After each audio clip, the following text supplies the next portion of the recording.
तो चलिए स्टार्ट करते हैं फाइनेंशियल इंस्ट्रूमेंट। फाइनेंशियल इंस्ट्रूमेंट का मतलब आप जानते हैं एक ऐसा इंस्ट्रूमेंट जिसमें एक पार्टी की बुक्स में फाइनेंशियल एसेट बनती है और दूसरे की बुक्स में या तो फाइनेंशियल लायबिलिटी या इक्विटी इंस्ट्रूमेंट बनता है। अब इसका मीनिंग क्या आप अच्छे से जानते हैं, अपने को अकाउंटिंग पे आना है, बट फिर भी थोड़ा सा मीनिंग मैं आपको फटाफट से रिवाइज करवा देता हूँ।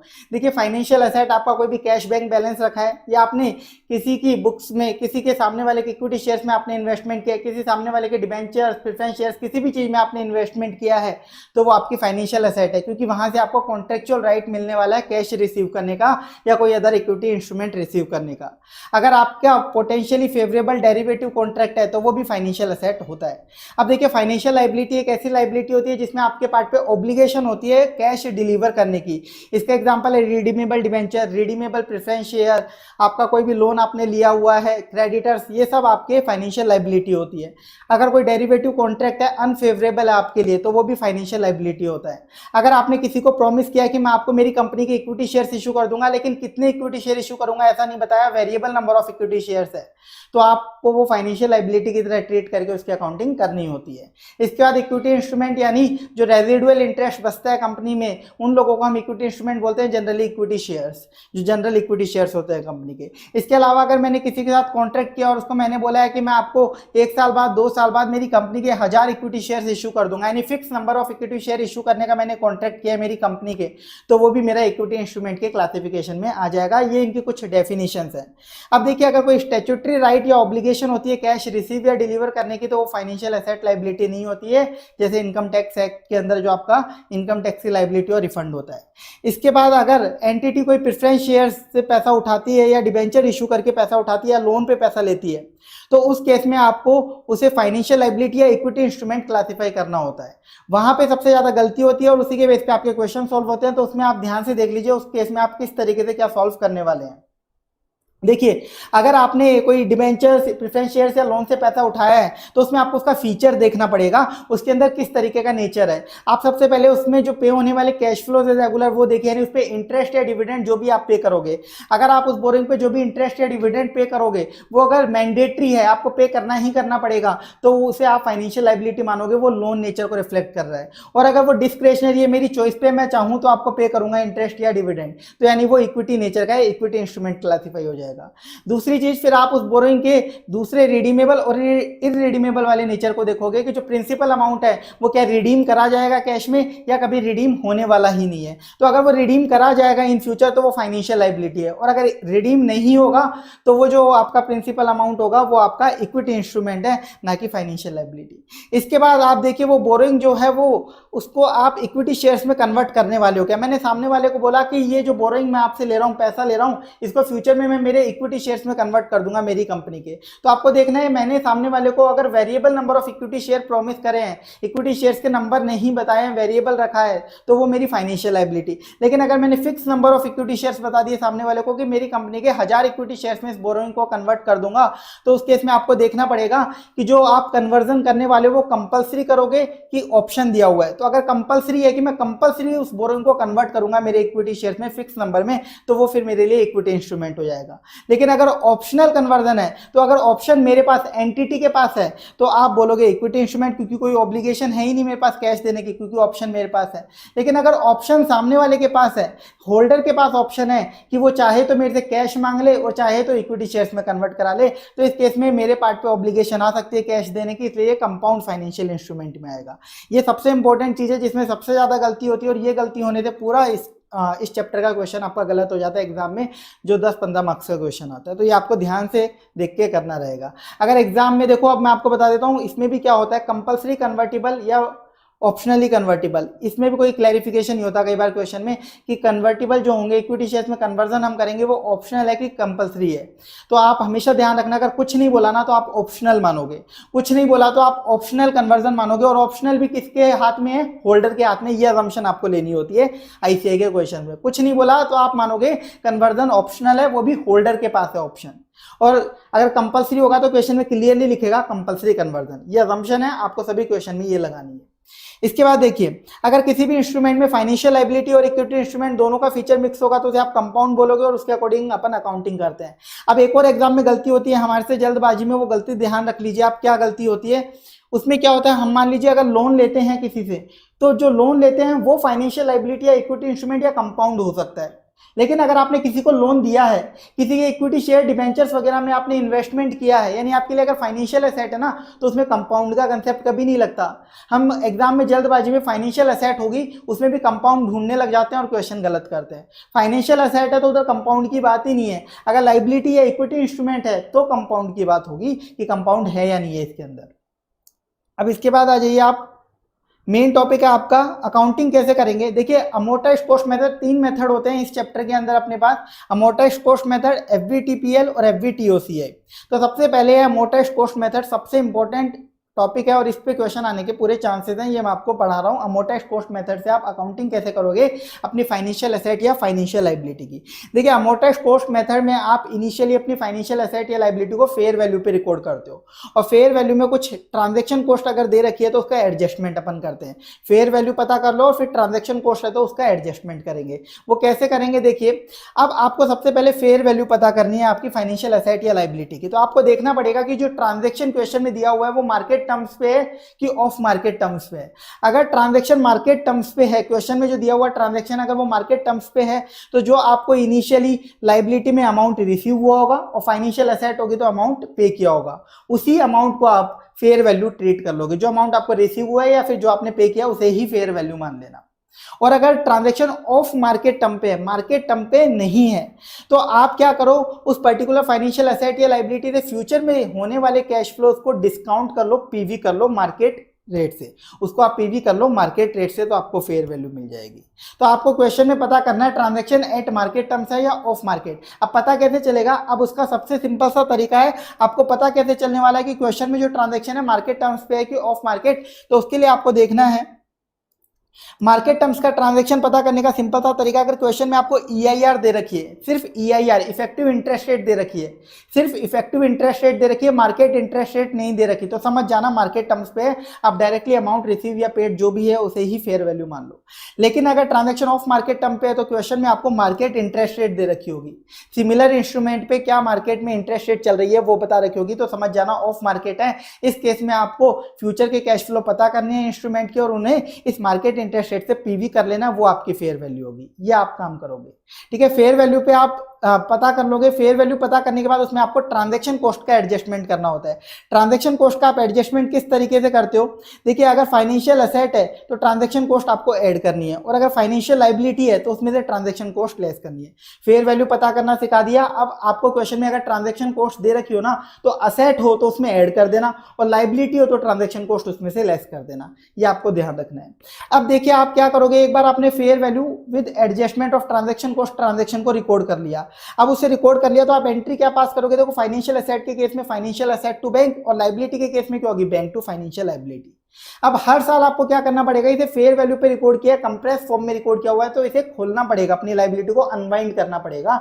तो आपको जो आपकी डिस्काउंटिंग रेट है उससे इंटरेस्ट चार्ज करना पड़ेगा। तो इंटरेस्ट जो आप चार्ज करोगे, तो अगर ट्रांजैक्शन मार्केट टर्म्स पे था तो आपका ईआईआर जो होगी ना उससे आप इंटरेस्ट चार्ज करोगे, और अगर ट्रांजैक्शन ऑफ मार्केट टर्म्स पे था तो आपने पीवी किससे किया था, मार्केट इंटरेस्ट रेट। तो आपको जो अनवाइंडिंग करनी है, जो इंटरेस्ट चार्ज करना है, वो भी किससे करना है, मार्केट इंटरेस्ट रेट। पर यहाँ पे एक पॉइंट और है, कई बार क्वेश्चन में क्या होगा, आपको एक ट्रांजैक्शन दिया हुआ है और मार्केट इंटरेस्ट रेट क्वेश्चन में दे रखी है, तो आप क्या करोगे, फ्यूचर के कैश फ्लो को पीवी करोगे मार्केट इंटरेस्ट रेट से, उसे फेयर वैल्यू बना दोगे। लेकिन अब आपको क्वेश्चन में ट्रांजैक्शन कॉस्ट भी दे रखी है, तो आप क्या करोगे, उस फेयर वैल्यू में से ट्रांजैक्शन कॉस्ट एडजस्ट करके ट्रांजैक्शन को रिकॉर्ड करोगे। तो जब आप उसे ओपन करोगे ना, अब अगर आप मार्केट इंटरेस्ट रेट से इसे ओपन कर देते हो तो आपका जो final amount at the end of maturity match नहीं होने वाला है, नील नहीं होने वाला है। इस केस में जब आपको इसे ओपन करना है, इंटरेस्ट चार्ज करना, आपको ईआईआर से इंटरेस्ट चार्ज करना पड़ेगा। तो ऐसे क्वेश्चन में ध्यान रखना आपको ईआईआर भी गिवन होगी, यानी किसी क्वेश्चन में अगर मार्केट इंटरेस्ट रेट और ईआईआर दोनों गिवन है तो आपको क्या करना है, बस एग्जाम के लिए इतना सा ध्यान रखो, कंसेप्ट पे मत जाओ।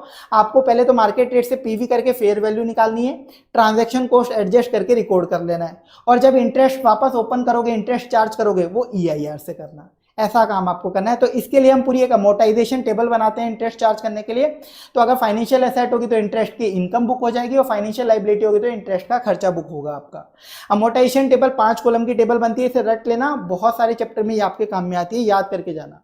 पहला कॉलम होगा ईयर का, दूसरा ओपनिंग बैलेंस उस पर्टिकुलर एसेट या लायबिलिटी का, थर्ड कॉलम होगा आपका इंटरेस्ट चार्ज करने का डिस्काउंटिंग रेट से, फोर्थ कॉलम होगा एक्चुअल पेमेंट जो आपको मिलेगा या आप करोगे, और लास्ट कॉलम होगा क्लोजिंग बैलेंस का। तो क्लोजिंग बैलेंस कैसे आएगा, column number second plus third minus fourth, यानी opening balance plus interest minus actual payment. एक तरीके से आप उस एसेट या लायबिलिटी का लेजर अकाउंट बना रहे हो और कुछ नहीं है ये, ठीक है। तो ये आपको प्रिपेयर करना रहेगा। इसके बाद देखिए जो EIR है, EIR क्वेश्चन में आपको गिवन होगी, और अगर गिवन नहीं है तो ट्रायल एंड एरर मेथड लगाना पड़ेगा। बाकी हमेशा एग्जाम के क्वेश्चन में गिवन होगी, तो मैं ट्रायल एंड एरर मेथड पे नहीं जा रहा हूं, ठीक है, हमेशा क्वेश्चन में गिवन होगी आपको। अब इसके बाद देखिए अगर ट्रांजैक्शन ऑफ मार्केट टर्म्स पे होता है तो आप फ्यूचर के कैश फ्लो को पीवी करके फेयर वैल्यू मानते हो और उस पर रिकॉर्ड करते हो। तो उस केस में पता क्या होगा, जो अमाउंट रिसीव या पे किया था आपने फाइनेंशियल असेट या लायबिलिटी का, और जो फेयर वैल्यू आपने निकाली है, इन दोनों के बीच कुछ डिफरेंस होगा। तो जो जनरल एंट्री होगी ना स्टार्टिंग वाली, ये वाली जो जनरल एंट्री है, ये आपके रिकंसाइल नहीं होगी डेबिट और क्रेडिट में अगर आपका ऑफ मार्केट वाला ट्रांजेक्शन है, डिफरेंस आएगा। वो डिफरेंस को आप कहां ले जाओगे, उस डिफरेंस को तो जनरली हम P&L में डाल देते हैं, पर 3 स्पेसिफिक सिनेरियो है जिसमें आपको ध्यान रखना है कि वो डिफरेंस कहां जाएगा, जिन्हें हम स्पेशल रिलेशनशिप बोलते हैं।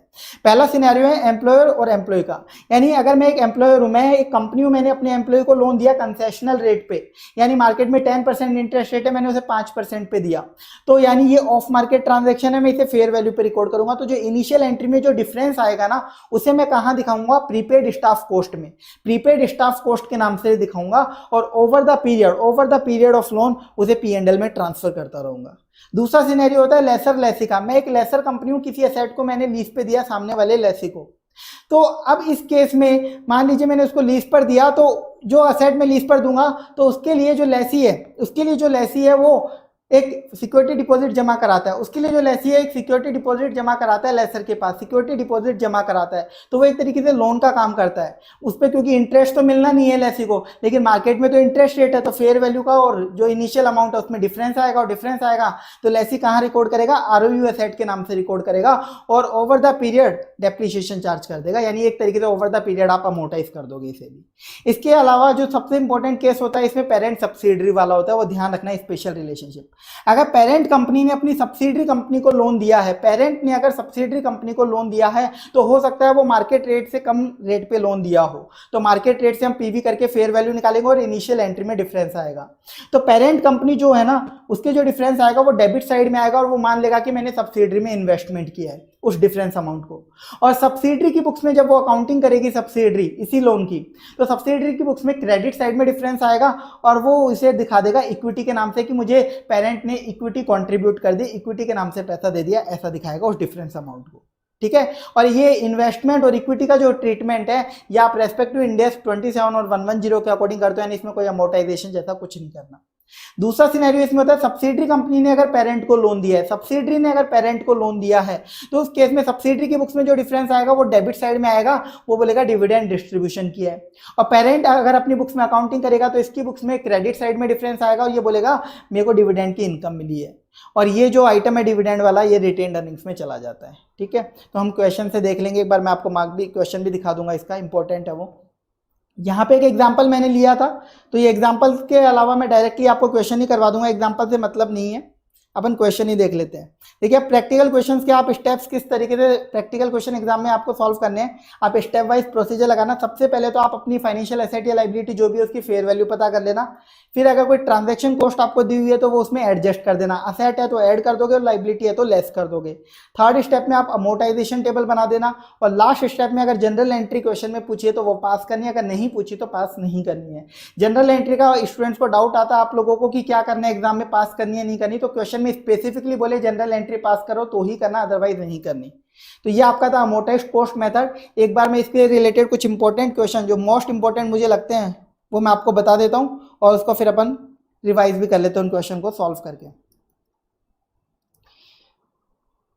देखिए ये आपका क्वेश्चन बैंक है फाइनेंशियल इंस्ट्रूमेंट चैप्टर का, मैं May 23 एडिशन ओपन किया हुआ है मैंने, जिसके पास जो एडिशन है उस अकॉर्डिंग कर लेना, मैं क्वेश्चन दिखा दूंगा आपको।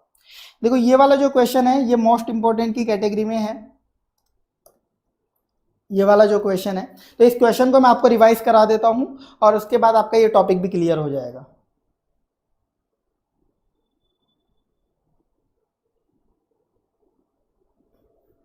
देखिए अब आप लोग, इस क्वेश्चन में क्या हुआ है, ए लिमिटेड ने रिडीमेबल प्रेफरेंस शेयर इशू करे अपनी होल्डिंग कंपनी जेड लिमिटेड को, यानी जेड लिमिटेड पेरेंट कंपनी है और इसकी सब्सिडरी है ए लिमिटेड। ए लिमिटेड ने प्रेफरेंस शेयर इशू करे हैं, मतलब ए लिमिटेड ने प्रेफरेंस शेयर इशू करे, यानी ए लिमिटेड ने लोन लिया है। ए लिमिटेड ने लोन लिया है तो पेरेंट कंपनी ने अपनी सब्सिडरी को लोन दिया है। पेरेंट ने अपनी सब्सिडरी को लोन दिया है, आपको पेरेंट की बुक्स में अकाउंटिंग करनी है। पेरेंट ने सब्सिडरी को लोन दिया है तो इस केस में अगर डिफरेंस आता है पेरेंट की बुक्स में, जो इनिशियल टाइम पे, वो कहाँ जाएगा, इन्वेस्टमेंट के नाम से, इन्वेस्टमेंट इन सब्सिडरी, और पेरेंट यानी जेड लिमिटेड की बुक्स में ही आपको अकाउंटिंग करनी है। तो आपने प्रेफरेंस शेयर इशू करे हैं, सब्सिडरी ने, मैंने लोन दिया है यानी अपनी सब्सिडरी को, 5 साल की इनकी लाइफ है प्रेफरेंस शेयर की, जो कि रिडीम होंगे, यानी आपको कैश पे करना पड़ेगा। तो अब देखिए इसमें क्या होगा, आपने 1 अप्रैल 2001 को इशू किया है, 31 मार्च 2006 रिपेमेंट डेट है, टोटल टाइम 5 ईयर्स का है, और प्रेफरेंस शेयर का टोटल अमाउंट आपको यहाँ पे दे रखा है, ये 10 करोड़ रुपीज है। प्रेफरेंस शेयर का टोटल अमाउंट 10 करोड़ बताया है, यानी 10 करोड़ रुपीज में ये रिडीम होंगे।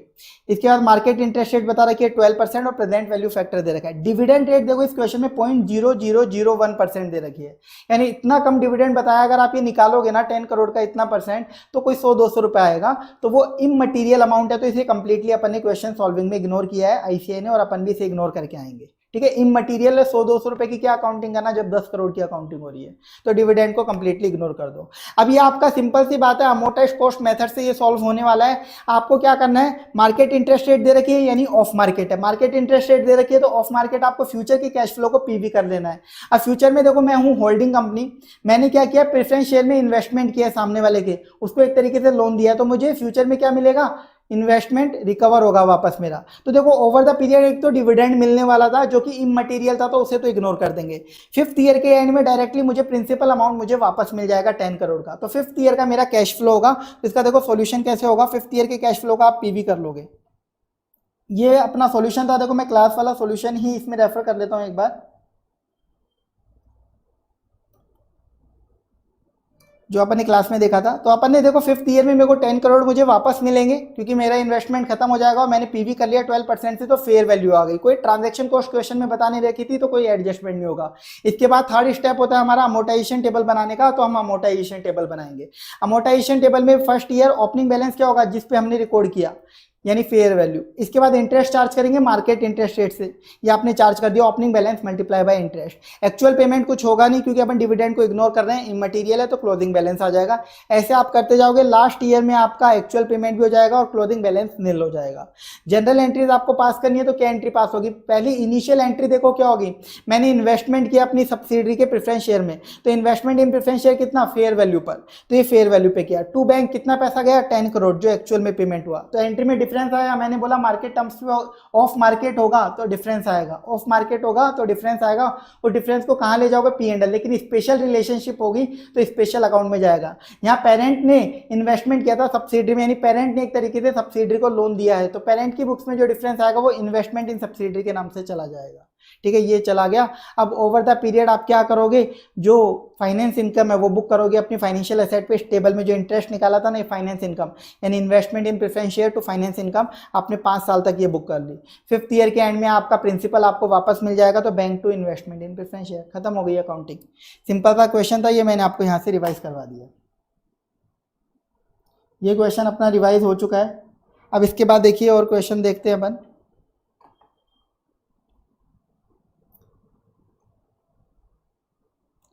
एक क्वेश्चन नंबर 4 और देखो, ये मोस्ट इंपोर्टेंट है, इसके बहुत चांसेस है। मैं आपको वही क्वेश्चन रिवाइज करा रहा हूं जो मुझे मोस्ट इंपोर्टेंट लग रहे हैं। एक क्वेश्चन अभी कराया, दूसरा क्वेश्चन ये है।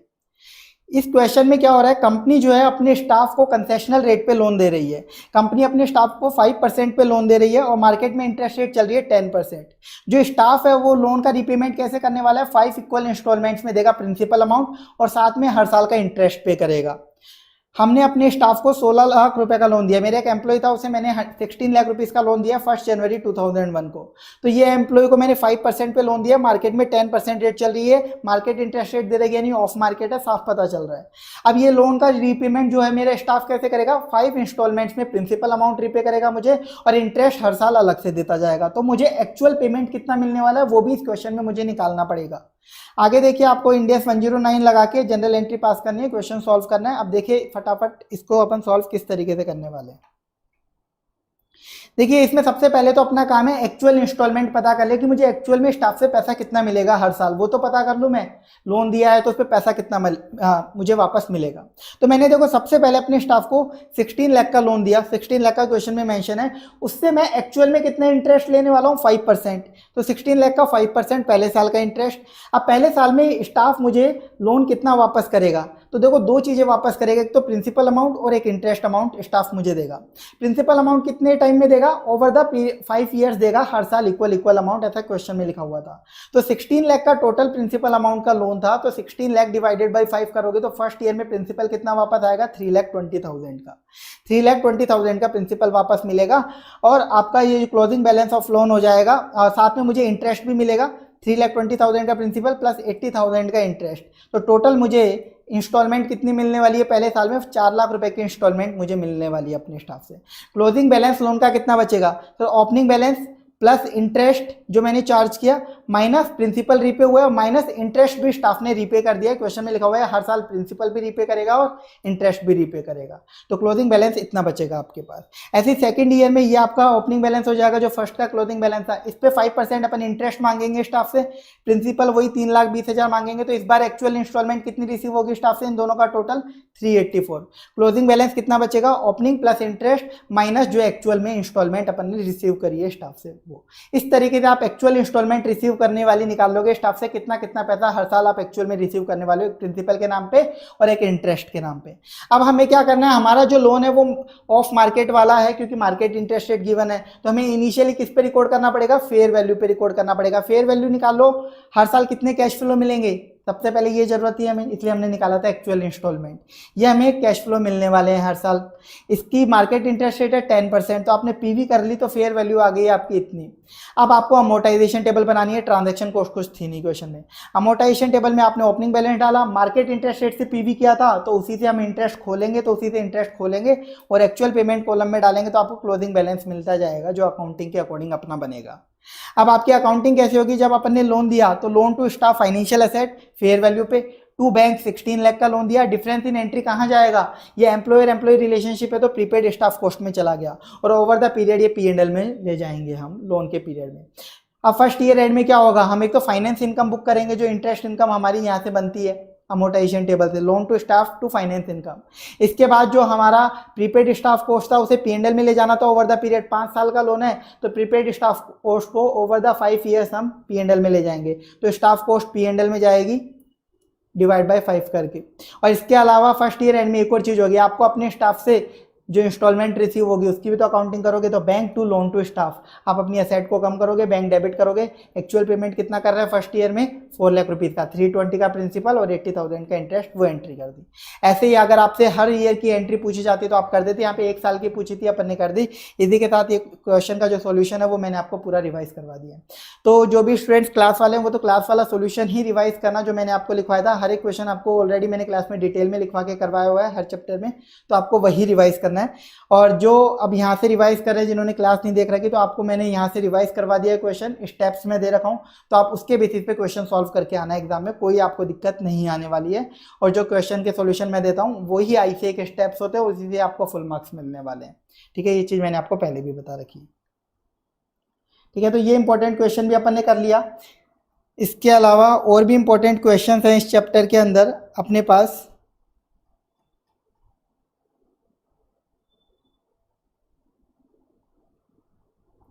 बाकी इंपॉर्टेंट क्वेश्चन के लिए अपन और टॉपिक रिवाइज करते हैं। अमोर्टाइज्ड कॉस्ट मेथड मैंने आपको पढ़ा दिया, वो पूरा रिवाइज करा दिया और उसके इंपॉर्टेंट क्वेश्चंस भी आपको करा दिए। अब देखिए next method, fair value through other comprehensive income FVTOCI, इसे अपन रिवाइज कर लेते हैं। और इस मेथड का भी एक क्वेश्चन इंपॉर्टेंट है जो कि एग्जाम में आ सकता है, मोस्ट इंपॉर्टेंट वाला बता रहा हूँ मैं। तो एफवीटीओसीआई मेथड में एंटिटी अकाउंटिंग कैसे करती है? देखो एफवीटीओसीआई पे केवल असेट को दिखाया जा सकता है, फाइनेंशियल असेट को। इसमें आप क्या करते हो एफवीटीओसीआई मेथड में, ध्यान रखिए एफवीटीओसीआई मेथड पे सबसे पहले तो अकाउंटिंग आप एसीएम वाली करते हो, अमोर्टाइज्ड कॉस्ट मेथड वाली, यानी फेयर वैल्यू पे रिकॉर्ड करा, ईआईआर से आपने इंटरेस्ट चार्ज करा, एक्चुअल पेमेंट रिकॉर्ड करा, क्लोजिंग बैलेंस आ जाएगा एसीएम के अकॉर्डिंग। फिर आप उस क्लोजिंग बैलेंस को जो फेयर वैल्यू है फाइनेंशियल असेट की उससे आप कंपेयर करते हो, जो फेयर वैल्यू का जो डिफरेंस है गेन या लॉस है उसे आप ओसीआई में रिकॉर्ड करते हो। बस इतना डिफरेंस होता है एफवीटीओसीआई में, यानी पहले एसीएम मेथड लगाना है और फिर ईयर एंड पे फेयर वैल्यू से और कंपेयर कर लेना है, और जो फेयर वैल्यू गेन लॉस होगा उसे आप ओसीआई में रिकॉर्ड कर लोगे। ये आपको ध्यान रखना है। और जब वो आपकी फाइनेंशियल असेट आपकी बुक से चली जाएगी, खत्म हो जाएगी, उस दिन जो गेन लॉस इस असेट से रिलेटेड ओसीआई में बुक करा था आपने, वो पूरा का पूरा आपको पीएनएल में ट्रांसफर कर देना है। लेकिन आपको एक चीज ध्यान रखनी है, इन्वेस्टमेंट इन इक्विटी शेयर्स को अगर आपने एफवीटीओसीआई पे दिखाया हुआ है जो कि इररिवोकेबल चॉइस होती है, तो उस केस में अगर उससे रिलेटेड कोई ओसीआई में गेन लॉस रिकॉर्ड हुआ होगा वो कभी भी पीएनएल में रिक्लासिफाई नहीं होगा, वो डायरेक्टली रिटेन अर्निंग में जाएगा। बाकी जितनी भी फाइनेंशियल एसेट का गेन लॉस ओसीआई में जाएगा फेयर वैल्यू वाला, वो उस फाइनेंशियल एसेट के खत्म होने पे पीएनएल में रिक्लासिफाई कर देते हैं। ये सिंपल सा मेथड है एफवीटीओसीआई। तो इससे रिलेटेड क्वेश्चन है वो अपन देखते हैं। मेथड तो सिंपल सा है पर क्वेश्चन जब करने पे आते हैं तो डिफिकल्ट लगने लगते हैं। तो क्वेश्चन देख लेते हैं हम, क्वेश्चन नंबर 11 अपने पास।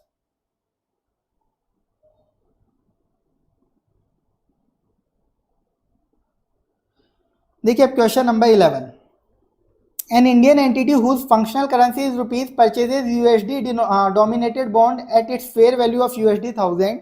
The bond carries stated interest at 4.7% per annum on its face value. The said interest is received at the year end. Bond has maturity period of 5 years and is redeemable at its face value of USD 1250.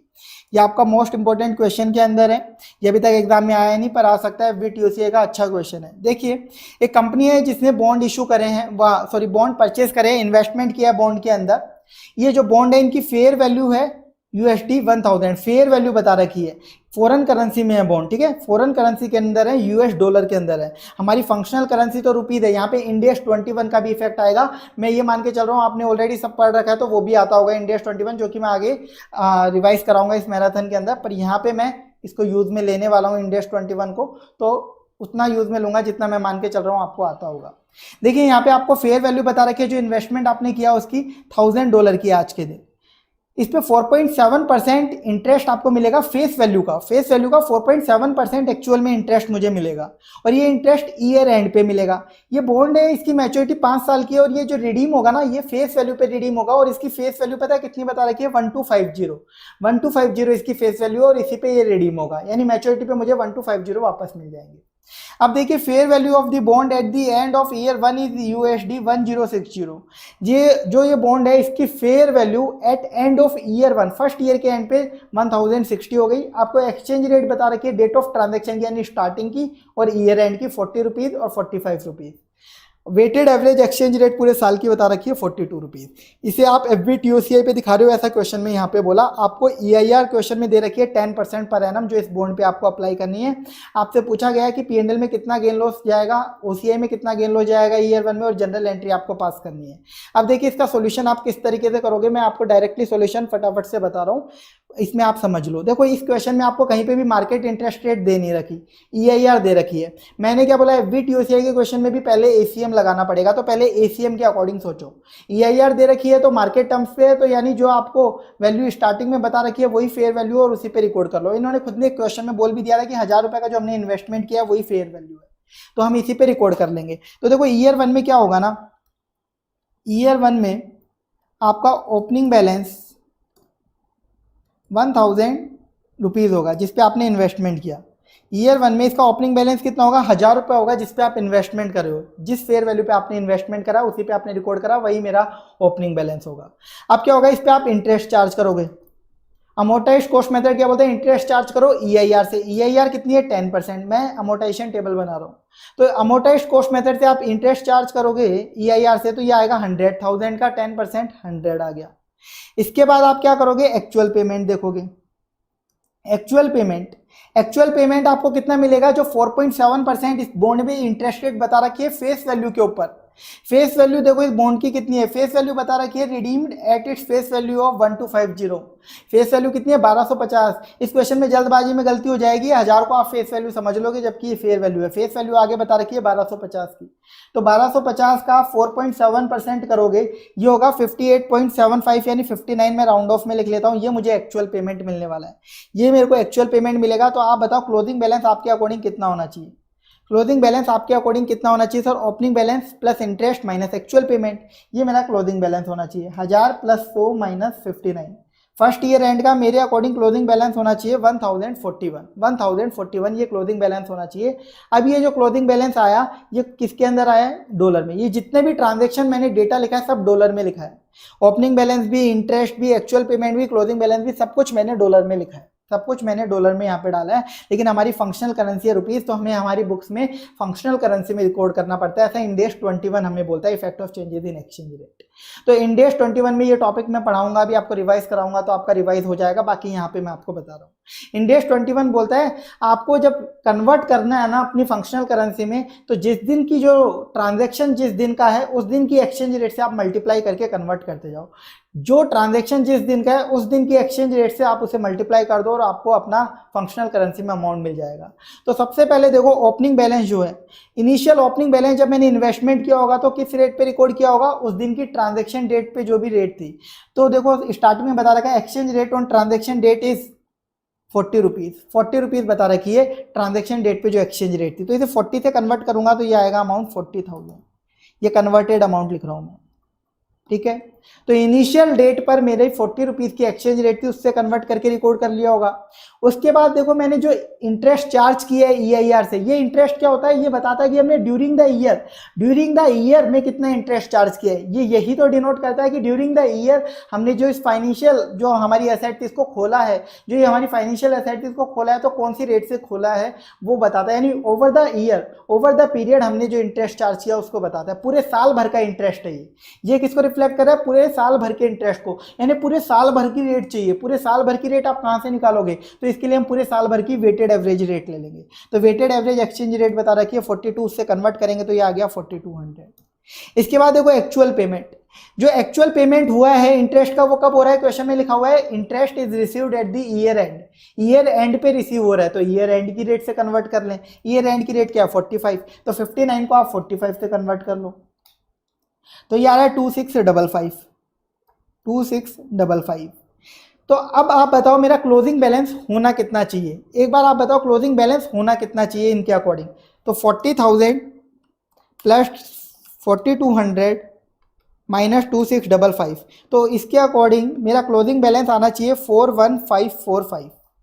ये मेरा closing balance आना चाहिए rupees के अंदर। पर मेरा closing balance मैं convert करके निकालूंगा, क्यों? क्योंकि क्लोजिंग बैलेंस देखो US डॉलर में निकाला है मैंने, कितना आ रहा है 1041। अब ये क्लोजिंग बैलेंस कब का होता है? ईयर एंड का, और ईयर एंड की एक्सचेंज रेट कितनी है? 45। तो 1041 मल्टीप्लाई बाय 45, इससे कन्वर्ट किया तो ये आएगा 46845। मतलब मेरी बुक्स में जो क्लोजिंग बैलेंस है ना वो इस रेट से रिकॉर्ड होगा, क्योंकि क्लोजिंग बैलेंस है ईयर एंड का, तो ईयर एंड की एक्सचेंज रेट से कन्वर्ट करके इस रेट पे रिकॉर्ड होने के हिसाब से 46845 रिकॉर्ड होगा मेरी बुक्स में। तो क्लोजिंग बैलेंस इतना आना चाहिए। और जबकि मैंने अगर इन तीनों का एडजस्टमेंट करके निकालूं, क्योंकि जो बुक्स में तो एंट्री पास होगी, एक बार इन्वेस्टमेंट की एंट्री, एक बार इंटरेस्ट चार्ज करने की एंट्री और एक बार इंटरेस्ट रिसीव करने की एंट्री, उसके अकॉर्डिंग बुक्स में जो क्लोजिंग बैलेंस जनरल एंट्री के बाद लेजर में दिखाई देगा वो दिखाई देगा 41545। तो ये 46845 और 41545 इन दोनों के बीच जो डिफरेंस है उसे हम बोल देंगे एक्सचेंज गेन लॉस। ये होगा हमारा एक्सचेंज गेन लॉस जो कि हमारा रिकॉर्ड होने वाला है इधर। ये एक्सचेंज गेन लॉस हम रिकॉर्ड करेंगे, ये आएगा 5300 का। ये 5300 का एक्सचेंज गेन लॉस है जो कि मैं P&L में रिकॉर्ड कर लूंगा। ये 5300 का मेरा एक्सचेंज गेन लॉस होगा। मैंने पूरा सॉल्व करके वापस से आपको समझाया कैसे ये एक्सचेंज गेन लॉस आएगा। एक्सचेंज गेन लॉस आपसे पूछा था P&L में कितना रिकॉर्ड होगा, आप बता दो, वो मैंने बता दिया।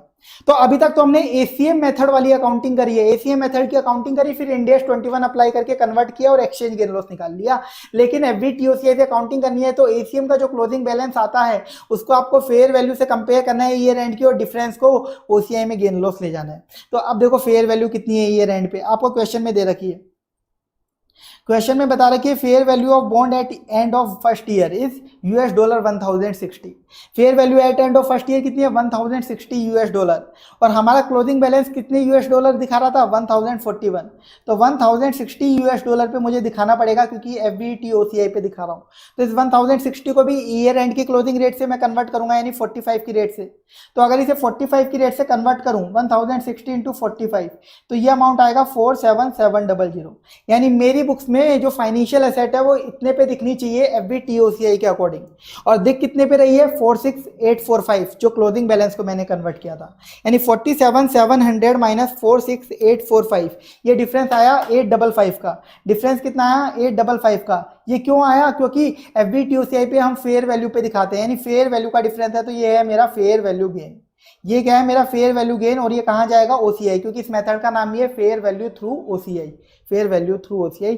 ये थी इस क्वेश्चन में पूरी अकाउंटिंग। अब आपको जनरल एंट्री पास करनी है, तो आप जनरल एंट्री पास करते जाओ। स्टार्टिंग की जनरल एंट्री होगी इन्वेस्टमेंट टू बैंक 40,000 पे, फिर आपकी सेकंड जनरल एंट्री होगी इन्वेस्टमेंट टू इंटरेस्ट इनकम 4200 पे P&L में जो होगी। फिर इसके बाद आपको बैंक टू इन्वेस्टमेंट 2655 मिलेगा। फिर आप P&L में आप बुक करोगे एक्सचेंज गेन, P&L में आप बुक कर लोगे अपना एक्सचेंज गेन 5300 का। फिर इसके बाद आप फेयर वैल्यू गेन OCI में बुक कर लोगे 8500 का, 855 का। तो ये सारी आपकी जनरल एंट्री होंगी। इन सबको मर्ज करके इंस्टीट्यूट ने एक सिंगल एंट्री पास कर दी। सिंगल एंट्री कैसे पास करते हैं वो मैंने आपको सिखाया हुआ है, ये बिल्कुल मर्ज करके बनाई हुई है। आप देख लो यहाँ पे 855 का OCI में ले गए, एक्सचेंज गेन जो हुआ था 5300 का वो P&L में ले गए, इंटरेस्ट इनकम जो P&L में 4200 की बुक करनी थी वो कर ली, जो इंस्टॉलमेंट मिली थी 2655 की वो आपने बैंक से रिसीव कर ली, और जो बाकी अमाउंट है वो सब कहाँ से एडजस्ट होगा? इन्वेस्टमेंट अकाउंट यानी बॉन्ड अकाउंट। बॉन्ड ही तो आपका इन्वेस्टमेंट था, उसमें एडजस्ट हो जाएगा सिंगल एंट्री में। ये कॉम्बाइंड एंट्री पास करिए, आप अलग अलग भी पास कर सकते हो और उनको मर्ज करके एक सिंगल एंट्री भी बना सकते हो, जो यहाँ पे बनाई हुई है। ये क्वेश्चन मैंने आपको सॉल्व करवा दिया है, इंपॉर्टेंट क्वेश्चन था, इस वजह से मैंने इस पर थोड़ा टाइम भी दिया और इसको समझने में स्टूडेंट्स को दिक्कत भी आती है, इसलिए पूरा बताया। तो उम्मीद करता हूँ ये आपको समझ में आ जाएगा। ठीक है, तो इससे बड़ा क्वेश्चन आएगा नहीं, ये बस इतना ही क्वेश्चन आएगा। आप अगर यहाँ पे सोचो कि ये 2, 3, 4, 5 का भी पूछेगा, ऐसा नहीं पूछेगा। पूछेगा तो बहुत बड़ा क्वेश्चन हो जाएगा जो आप कर ही नहीं सकते। तो बस इतना ही अपने को करना है। अब आ जाइए आप वापस से नोट्स में, अपन आगे के टॉपिक और रिवाइज कर लेते हैं इसमें। एक बार जितना मैंने बताया आप देख लीजिए, समझ में आ गया ना? कोई डाउट है तो पूछ लीजिएगा। कोई डाउट है तो मुझे बता दीजिए। ठीक है सर, समझ में आ गया। चलो आगे बढ़ते हैं अब। तो मैंने आपको FVTOCI बता दिया। अब FVTPL फटाफट से समझ लीजिए। FVTPL में क्या होता है? आपको अपनी फाइनेंशियल एसेट लायबिलिटी को फेयर वैल्यू पे दिखाना है। इसमें ACM वगैरह कुछ नहीं लगाना। जो आपका FVTPL है उस पर डिविडेंड अगर कुछ मिलेगा फाइनेंशियल एसेट में तो वो आपको डायरेक्टली कूपन रेट पे बुक कर लेना है और P&L में लेके जाना है, कूपन रेट पे बुक हो जाएगा। और जो भी इनिशियल फेयर वैल्यू थी और ईयर एंड की फेयर वैल्यू पे जो डिफरेंस आएगा उसको आप गेन और लॉस P&L में बुक कर लोगे, क्योंकि फेयर वैल्यू थ्रू P&L है ये मेथड आपका। इस मेथड में आप ध्यान रखिए, जो भी ट्रांजेक्शन कॉस्ट होगी ना, आप उसको फाइनेंशियल एसेट या फाइनेंशियल लायबिलिटी की फेयर वैल्यू में एडजस्ट नहीं करते हो, डायरेक्टली P&L में बुक करते हो। अब मैं यहाँ पे कोई रीजन वगैरह नहीं बता रहा। अगर आपको डिटेल में रिवाइज करना है चैप्टर को तो जो मैंने डिटेल रिवीजन वीडियो यूट्यूब पे डाले है ना वो सुन लेना। और मैं आपको सजेस्ट भी करूंगा इस मैराथन को कंप्लीट होने के बाद जो कैटेगरी ए चैप्टर्स है ना, जो मैंने आपको कैटेगरी ए चैप्टर्स बताए थे उनके तो एक बार 2x की स्पीड पे डिटेल में रिवीजन वीडियो सुन ही लेना, 2 की स्पीड में। तो उससे क्या है, उन चैप्टर्स में और कमांड बन जाएगी, क्योंकि वही चैप्टर आपके 70-80 नंबर के तो कम से कम आते ही आते हैं जो ए कैटेगरी चैप्टर है। तो एक बार मैराथन में तो मैं आपको एग्जाम पॉइंट ऑफ व्यू से इंपॉर्टेंट टॉपिक्स रिवाइज करा रहा हूँ विद इंपॉर्टेंट क्वेश्चन, लेकिन आप लेक्चर ये खत्म होने के बाद जो अपने डिटेल्ड वाले रिवीजन वीडियो हैं वो ए कैटेगरी चैप्टर्स के तो सुन ही लेना एक बार 2 की स्पीड में जरूर से। ये मेरा सजेशन आप लोगों के लिए। अब देखिए next compound financial instrument topic, ये मोस्ट इंपॉर्टेंट टॉपिक है क्योंकि इस टॉपिक पे हर बार एग्जाम में क्वेश्चन आपको देखने को मिलता ही मिलता है।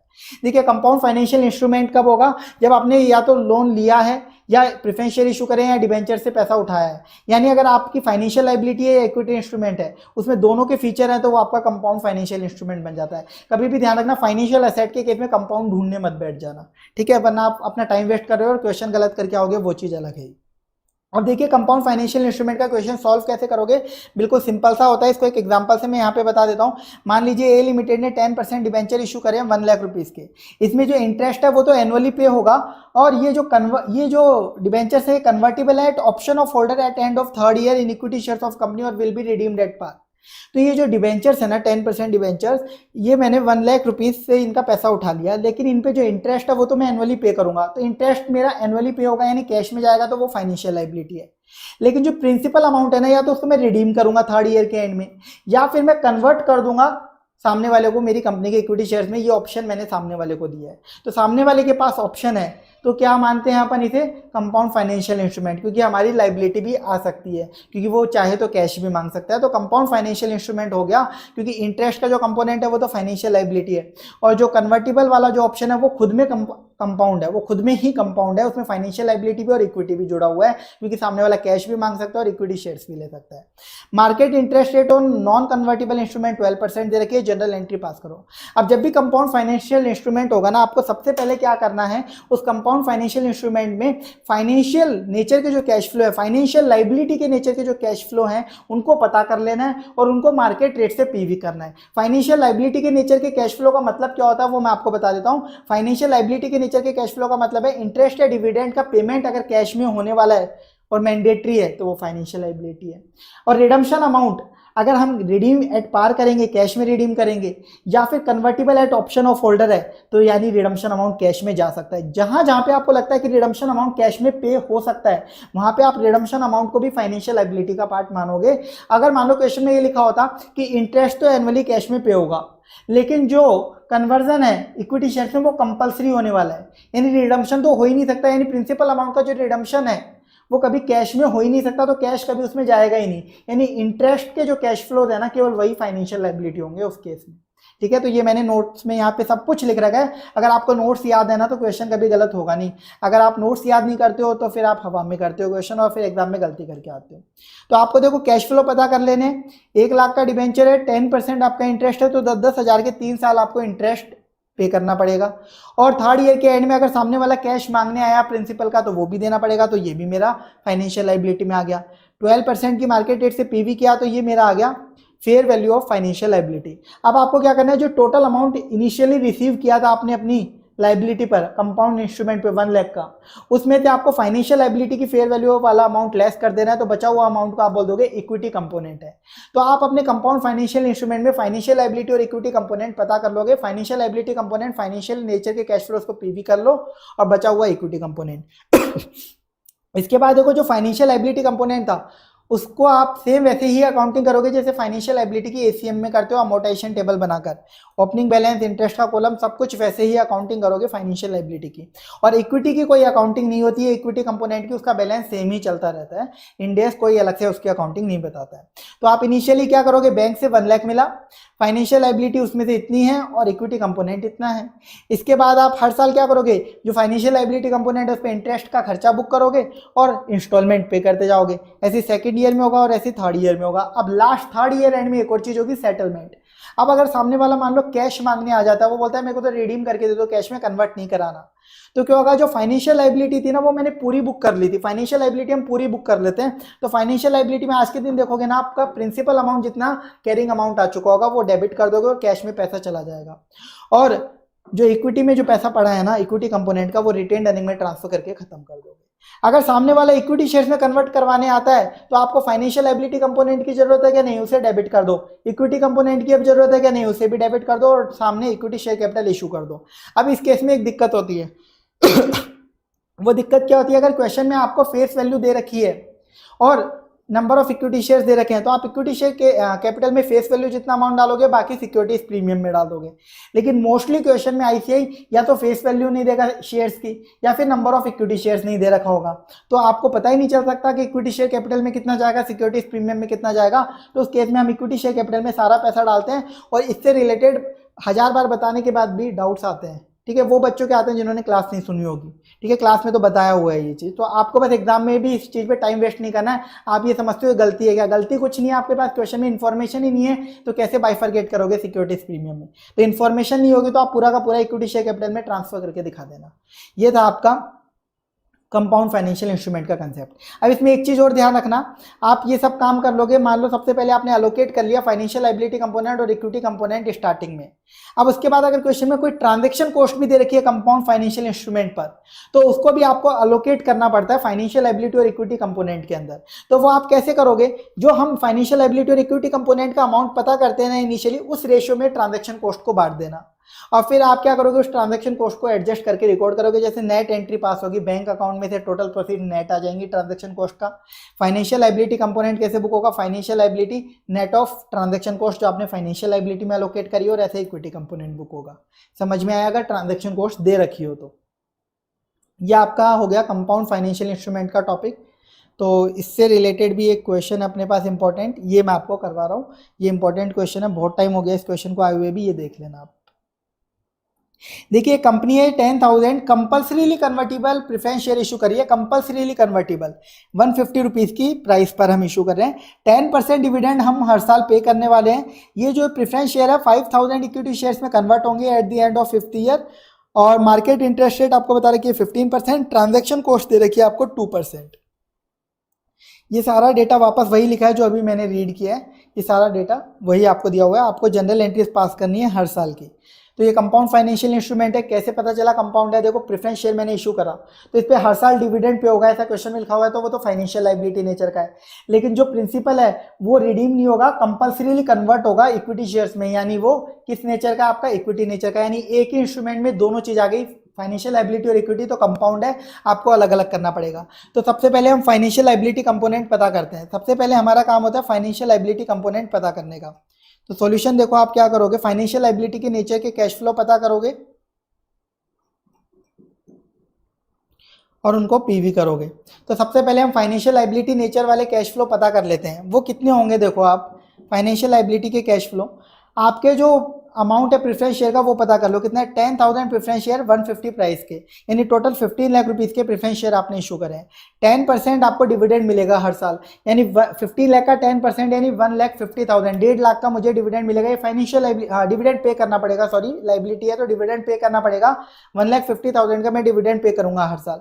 5 साल की मैच्योरिटी है, तो 5 साल में ये मेरा कैश फ्लो होने वाला है फाइनेंशियल लायबिलिटी का। तो 1,50,000 5 साल का मैंने कैश फ्लो ले लिया।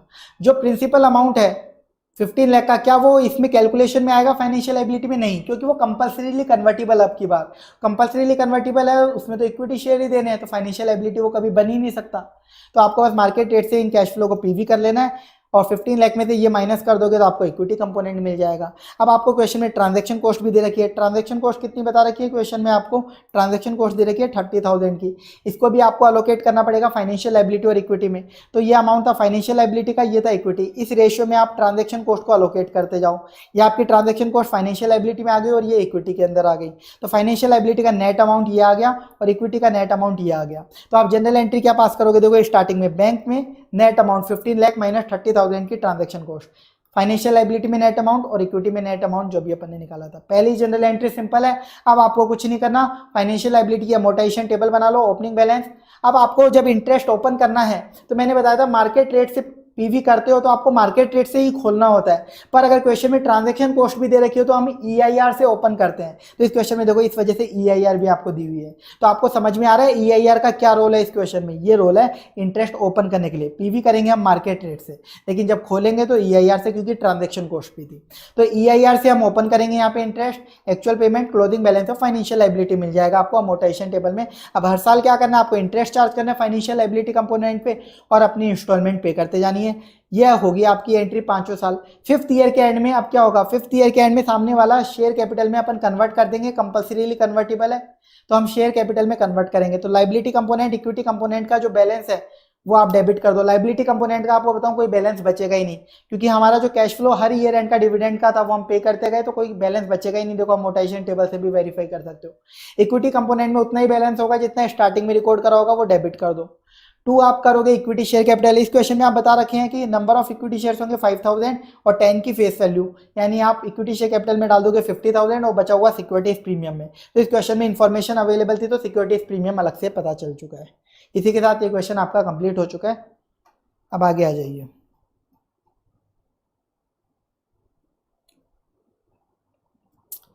चलिए अब नोट्स में वापस आइए।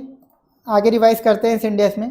अब कंपाउंड फाइनेंशियल इंस्ट्रूमेंट में मैंने एक नोट आपको लिखवाया हुआ और ये नोट मोस्ट इंपॉर्टेंट है। इस पे जो क्वेश्चन है बहुत पहले आया था, कोई 5-6 साल पहले इस पे क्वेश्चन आया था। उसके बाद इस टॉपिक पे क्वेश्चन आया ही नहीं है। बहुत अच्छा क्वेश्चन है, वो अभी अपन करेंगे भी, तो वो मोस्ट इंपॉर्टेंट है। मैं आपको मोस्ट इंपॉर्टेंट क्वेश्चन ही बता रहा हूँ। देखिए, अगर आपका अर्ली रिडम्पशन या अर्ली रीपर्चेज हो रहा है इंस्ट्रूमेंट का बिफोर मैच्योरिटी इन कैश, मान लीजिए जो मेरा इंस्ट्रूमेंट है कंपाउंड फाइनेंशियल इंस्ट्रूमेंट है, मैंने सामने वाले से मान लीजिए प्रेफरेंस शेयर इशू करे, तो उसको मैं जो अमाउंट है वो पे करूंगा ओवर द पीरियड इंटरेस्ट का, और 5 साल का मान लो ये प्रेफरेंस शेयर की पीरियड था। 5वें साल के एंड में मैंने ऑप्शन दे रखा था, तो चाहे तो कैश ले जाना, तो चाहे तो इक्विटी शेयर ले लेना। लेकिन अब बीच में थर्ड ईयर एंड में मेरे पास एक्स्ट्रा पैसा आ गया और मैं बोला कि थर्ड ईयर एंड में ही मैं बोल रहा हूँ कि मैं ये इंस्ट्रूमेंट रीपरचेज करना चाहता हूँ। मैंने अपने उन होल्डर्स को बोला, प्रेफरेंस शेयर के होल्डर्स को बोला कि ये इंस्ट्रूमेंट को मैं अर्ली रिडीम करना चाहता हूँ, मैंने ऐसा बोला। तो अगर हम अर्ली रिडम्पशन करते हैं तो उस केस में अकाउंटिंग कैसे होगी, ध्यान से देख लीजिए। सबसे पहले आपको कैलकुलेट कर लेना है अपने फाइनेंशियल लायबिलिटी और इक्विटी कंपोनेंट का, फाइनेंशियल लायबिलिटी और इक्विटी कंपोनेंट का कैरिंग अमाउंट कितना आ रहा है अर्ली रिडम्पशन डेट पर। जिस दिन हम अर्ली रिडम्पशन करना चाह रहे हैं उस दिन फाइनेंशियल लायबिलिटी कंपोनेंट और इक्विटी कंपोनेंट का कैरिंग अमाउंट कितना है।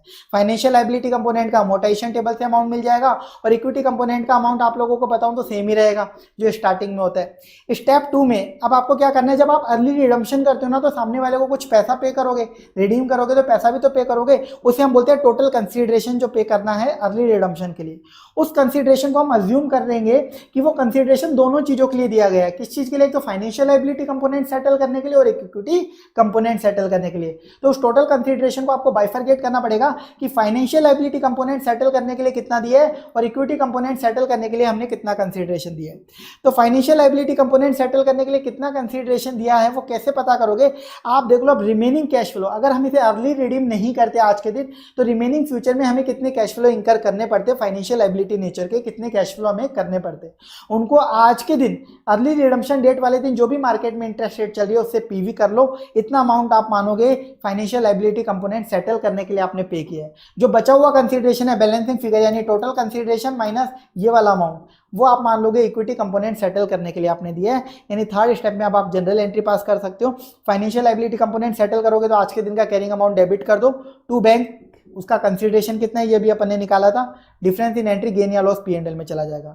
इक्विटी कंपोनेंट सेटल करने की एंट्री होगी, डेबिट में आप इक्विटी कंपोनेंट कर दो उसको खत्म करने के लिए कैरिंग अमाउंट से टू बैंक, इसका कंसीडरेशन जो अपन ने यहाँ से निकाला हुआ है, और difference in entry gain loss होगा जो कि आपका रिटेन अर्निंग में जाएगा। इक्विटी कंपोनेंट में कभी भी चेंज आता है तो उसका गेन लॉस रिटेन अर्निंग में जाता है डायरेक्टली। इसका रीजन वगैरह सब मेन लेक्चर के अंदर होता है, वो यहाँ पे अपन को डिस्कस नहीं करना, वो बैलेंसिंग फिगर आपको मिल जाएगा। तो चलिए अब आ जाइए क्वेश्चन बैंक में। इसका इंपॉर्टेंट क्वेश्चन है question number 21, most important question है ये भी। तो ये क्वेश्चन देख लीजिए, फटाफट से रिवाइज करते हैं इसको अपन। देखिए 1 अप्रैल 2004 को हमने 5008% डिबेंचर्स इशू करे हुए हैं जिनकी मैच्योरिटी होगी 31 मार्च 2009। ठीक है, तो ये 5 साल का पीरियड है, 5 साल के ये आपके डिबेंचर्स आपने इशू करे 5 साल की मैच्योरिटी वाले। इनमें हमने कन्वर्टिबल का ऑप्शन दिया है होल्डर को। होल्डर चाहे तो इनको कन्वर्ट करा सकता है और चाहे तो फेस वैल्यू पे रिडीम करा सकता है। रिडीम किस पे होगा, फेस वैल्यू पे होगा, और कन्वर्ट करा सकता है, उसके पास ऑप्शन है। तो ये कंपाउंड फाइनेंशियल इंस्ट्रूमेंट हो गया। इंटरेस्ट जो है वो एनुअली कैश में पे होगा, तो मेरे को इंटरेस्ट जो पे करूंगा वो फाइनेंशियल लायबिलिटी, और जो प्रिंसिपल अमाउंट है वो भी फाइनेंशियल लायबिलिटी की कैलकुलेशन में लूंगा, क्योंकि वो चाहे तो सामने वाला कैश भी मांग सकता है मुझसे, बोला हुआ है ना, उसको ऑप्शन दिया हुआ है मैंने। तो यानी ये सब मेरा फाइनेंशियल लायबिलिटी की कैलकुलेशन में आएगा। आपको बता रखा है आज के दिन जो मार्केट इंटरेस्ट रेट है वो चल रही है 12%, मार्केट इंटरेस्ट रेट चल रही है 12%। इसके बाद देखिए 1 अप्रैल 2007 को यानी 3 साल बाद जो कन्वर्टिबल डिबेंचर्स हैं उनकी फेयर वैल्यू मार्केट में इतनी हो चुकी है, इसलिए हमने अपने डिबेंचर होल्डर्स को अर्ली रिडम्पशन का एक ऑफर दिया कि हम आप लोगों को 5,25,000 पे कर देंगे, आप इन्हें एक्सेप्ट कर लो और हमारे जो डिबेंचर्स हैं हमें वापस कर दो, हम इन्हें रिडीम करना चाह रहे हैं early redeem. At the date of repurchase वाले दिन, अर्ली रिडम्पशन वाले दिन मार्केट में इंटरेस्ट रेट इतनी हो गई। आपको अकाउंटिंग एंट्री दिखानी है, एक तो इनिशियल रिकॉग्निशन पे और एक अर्ली रिडम्पशन वाले दिन, अर्ली रिडम्पशन वाले दिन, रीपरचेज वाले दिन। तो पहले हम इनिशियल रिकॉग्निशन पे अकाउंटिंग एंट्रीज पास करते हैं। इनिशियल रिकॉग्निशन पे अकाउंटिंग एंट्रीज आप इजीली पास करना जानते ही हो। कंपाउंड फाइनेंशियल इंस्ट्रूमेंट को बाइफरकेट कर लेना है। तो बाइफरकेट करने के लिए कैश फ्लो पता करेंगे। एक तो हर साल आपका इंटरेस्ट जो आपको पे करना है, इंटरेस्ट कितना पे होगा हर साल, 5,000 डिबेंचर्स, फेस वैल्यू है 100 यानी 5 लाख के डिबेंचर, 8% कूपन इंटरेस्ट है जो हमें पे करना पड़ेगा 5 लाख का, 8% यानी 40,000। तो 5 साल तक आपका 40,000 का ये कैश फ्लो होगा। 5th ईयर के एंड में अगर सामने वाले ने कैश में मांग लिया, रिडीम करवा लिया, तो फेस वैल्यू पे हम रिडीम करेंगे, ऐसा लिखा हुआ है, तो 5 लाख हम ये पे करेंगे। मार्केट इंटरेस्ट रेट जो थी इनिशियल रिकॉग्निशन पे, उससे हमने पीवी किया, फाइनेंशियल एबिलिटी कंपोनेंट आ गया, 5 लाख में से ये हटाया तो बैलेंसिंग फिगर इक्विटी कंपोनेंट है। एंट्री आप पास कर लोगे इनिशियल रिकॉग्निशन की, यहाँ तक तो कोई दिक्कत नहीं है। अब सेकंड पार्ट देखिए, अर्ली रिडम्पशन जिस दिन करेंगे। अर्ली रिडम्पशन कब हो रहा है? 1 अप्रैल 2007। इशू कब किया था? 1 अप्रैल 2004, यानी 3 साल बाद, 5, 6, 7, 31 मार्च 2007 का आप क्लोजिंग बैलेंस निकालो। पहले तो कैरिंग अमाउंट निकालो फाइनेंशियल लायबिलिटी का और इक्विटी कंपोनेंट का। तो फाइनेंशियल लायबिलिटी का कैसे निकालोगे? अमोर्टाइजेशन टेबल बना के, पहले ओपनिंग बैलेंस रिकॉर्ड किया होगा, इंटरेस्ट चार्ज किया होगा, एक्चुअल पेमेंट किया, तो इस तरीके से आपको क्लोजिंग बैलेंस फाइनेंशियल लायबिलिटी का आज के दिन का मिल जाएगा। इक्विटी कंपोनेंट का आपको कैरिंग अमाउंट सेम ही रहेगा, वो चेंज होता नहीं है। अब आपको जो रीपर्चेज प्राइस है, कंसिडरेशन है, उसको अलोकेट करना पड़ेगा फाइनेंशियल लायबिलिटी और इक्विटी कंपोनेंट में। तो जो कंसिडरेशन उसको फाइनेंशियल लायबिलिटी में अलोकेट करते हैं, सबसे पहले देखेंगे आज के दिन रिमेनिंग फ्यूचर कैश फ्लो कितने बचते अगर रिडीम नहीं करते। तो सर 2 साल के कैश फ्लो और बचते, 2 साल का एक तो इंटरेस्ट पे करना पड़ता, और सेकंड ईयर के एंड में, आज से सेकंड ईयर के एंड में हमें प्रिंसिपल रिडीम करना होता जो कि 5 लाख का था। आज के दिन मार्केट इंटरेस्ट रेट क्या है हमारी? 9%, तो ये ले लो और इससे पीवी कर लो। ये आ गया फाइनेंशियल लायबिलिटी कंपोनेंट से रिलेटेड कितना कंसिडरेशन आप पे कर रहे हो। बचा हुआ जो रीपर्चेज प्राइस है, यानी 5,25,000 में से ये हटा दो, तो बचा हुआ 33,640 मान लेंगे हमने इक्विटी कंपोनेंट सेटल करने के लिए पे किया है। तो जनरल एंट्री क्या पास होगी? तो फाइनेंशियल लायबिलिटी का कैरिंग अमाउंट आज के दिन का डेबिट कर दो। टू बैंक, ये जो कंसिडरेशन अपन ने निकाला था फाइनेंशियल लायबिलिटी का, डिफरेंस P&L में चला गया। ऐसे इक्विटी का कैरिंग अमाउंट डेबिट कर दो। टू बैंक, जो ये कंसिडरेशन हमने इक्विटी का निकाला, और बचा हुआ रिटेन अर्निंग में गेन या लॉस चला जाएगा। इसी के साथ ये क्वेश्चन कंप्लीट। बिल्कुल सिंपल होता है अगर आपने मेरे नोट्स फॉलो करे हैं तो। क्लास वाले स्टूडेंट जानते हैं क्योंकि लिखवा के मैंने करवाए हुए हैं सारे क्वेश्चन, वही स्टेप्स फॉलो होते हैं। तो अगर आपने एक बार नोट्स भी याद कर लिए ना, तो चाहे सेम क्वेश्चन आए या नया क्वेश्चन आए, कहीं पे भी आपका रुकेगा नहीं, क्योंकि नोट्स में एक एक पॉइंट कवर है, सारे एडजस्टमेंट, स्टेप वाइज फॉर्मूला सब कुछ लिखा हुआ है। तो बस आप इनको याद कर लो। अब आ जाइए next topic, modification in terms of financial asset. अगर हम फाइनेंशियल एसेट में मॉडिफिकेशन करते हैं तो उसकी अकाउंटिंग कैसे करने वाले हैं वो आप लोग देख लीजिए। इसमें अभी तक जो मैंने बताया उसमें कोई डाउट है तो आप मुझे बता दीजिए।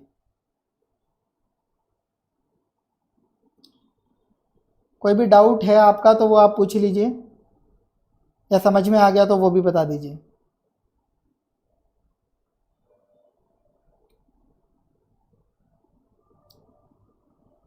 ठीक है, कोई डाउट नहीं है। अब आगे बढ़ते हैं। फाइनेंशियल एसेट में अगर मॉडिफिकेशन होता है, मान लीजिए फाइनेंशियल एसेट में मॉडिफिकेशन कैसे है? मैंने किसी को लोन दिया, अब सामने वाले को 5 साल के लिए लोन दिया, लेकिन वो चाहता है कि कुछ इंस्टॉलमेंट कम हो जाए या फिर कोई इंटरेस्ट रेट कम हो जाए, तो ऐसा कुछ भी अगर वो मॉडिफिकेशन करवाता है मुझसे, तो वो मॉडिफिकेशन अगर हम करते हैं तो उसके बाद उसकी अकाउंटिंग कैसे करेंगे?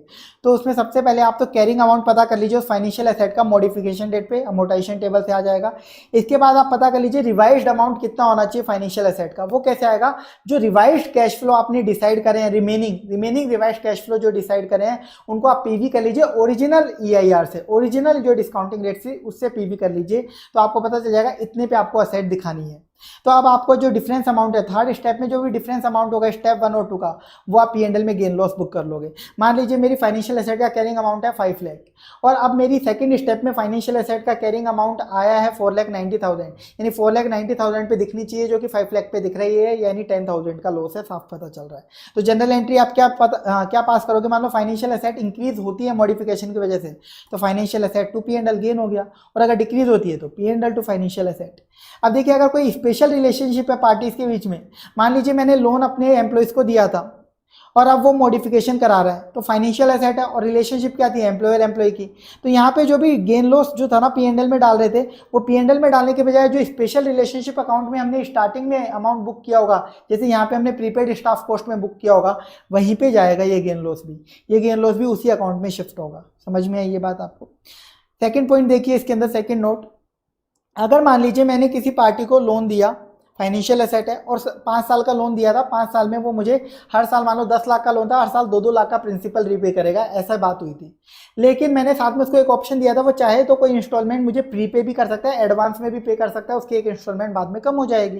तो अगर मैंने ऐसा कोई ऑप्शन दिया है, सामने वाले ने वो ऑप्शन एक्सरसाइज कर लिया, मान लो 3rd ईयर के एंड में उसकी 2 इंस्टॉलमेंट बाकी थी, एक 4th ईयर की और एक 5th ईयर की, मान लो उसने एक इंस्टॉलमेंट और एक्स्ट्रा पे कर दी 3rd ईयर में, एक 3rd ईयर की तो करी, साथ में एक फ्यूचर वाली इंस्टॉलमेंट भी एडवांस में पे कर दी, दी, तो अब उसकी फ्यूचर में केवल एक इंस्टॉलमेंट बची ना, तो असेट का जो बैलेंस है वो तो कम हो गया ना, क्योंकि फ्यूचर में तो पैसा कम ही रिसीव होगा, तो उसे भी हम बोलेंगे मॉडिफिकेशन, उसमें भी हम मॉडिफिकेशन की अकाउंटिंग लगाएंगे। तो इस केस में जो जनरल एंट्री पास होगी ना, तो बैंक अकाउंट और एक्स्ट्रा डेबिट हो जाएगा। बैंक अकाउंट क्यों डेबिट होगा?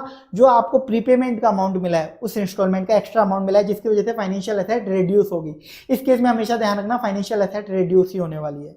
और इसका अमाउंट कहाँ से मिलेगा? फाइनेंशियल एसेट रिड्यूस का वही स्टेप 1 और 2 पता करना, और उसका डिफरेंस मिल जाएगा आपको। डिफरेंस इन एंट्री वही गेन लॉस होगा, जो स्पेशल अकाउंट या P&L में चला जाएगा। इसका भी एक इंपॉर्टेंट क्वेश्चन है, वो देख लेते हैं।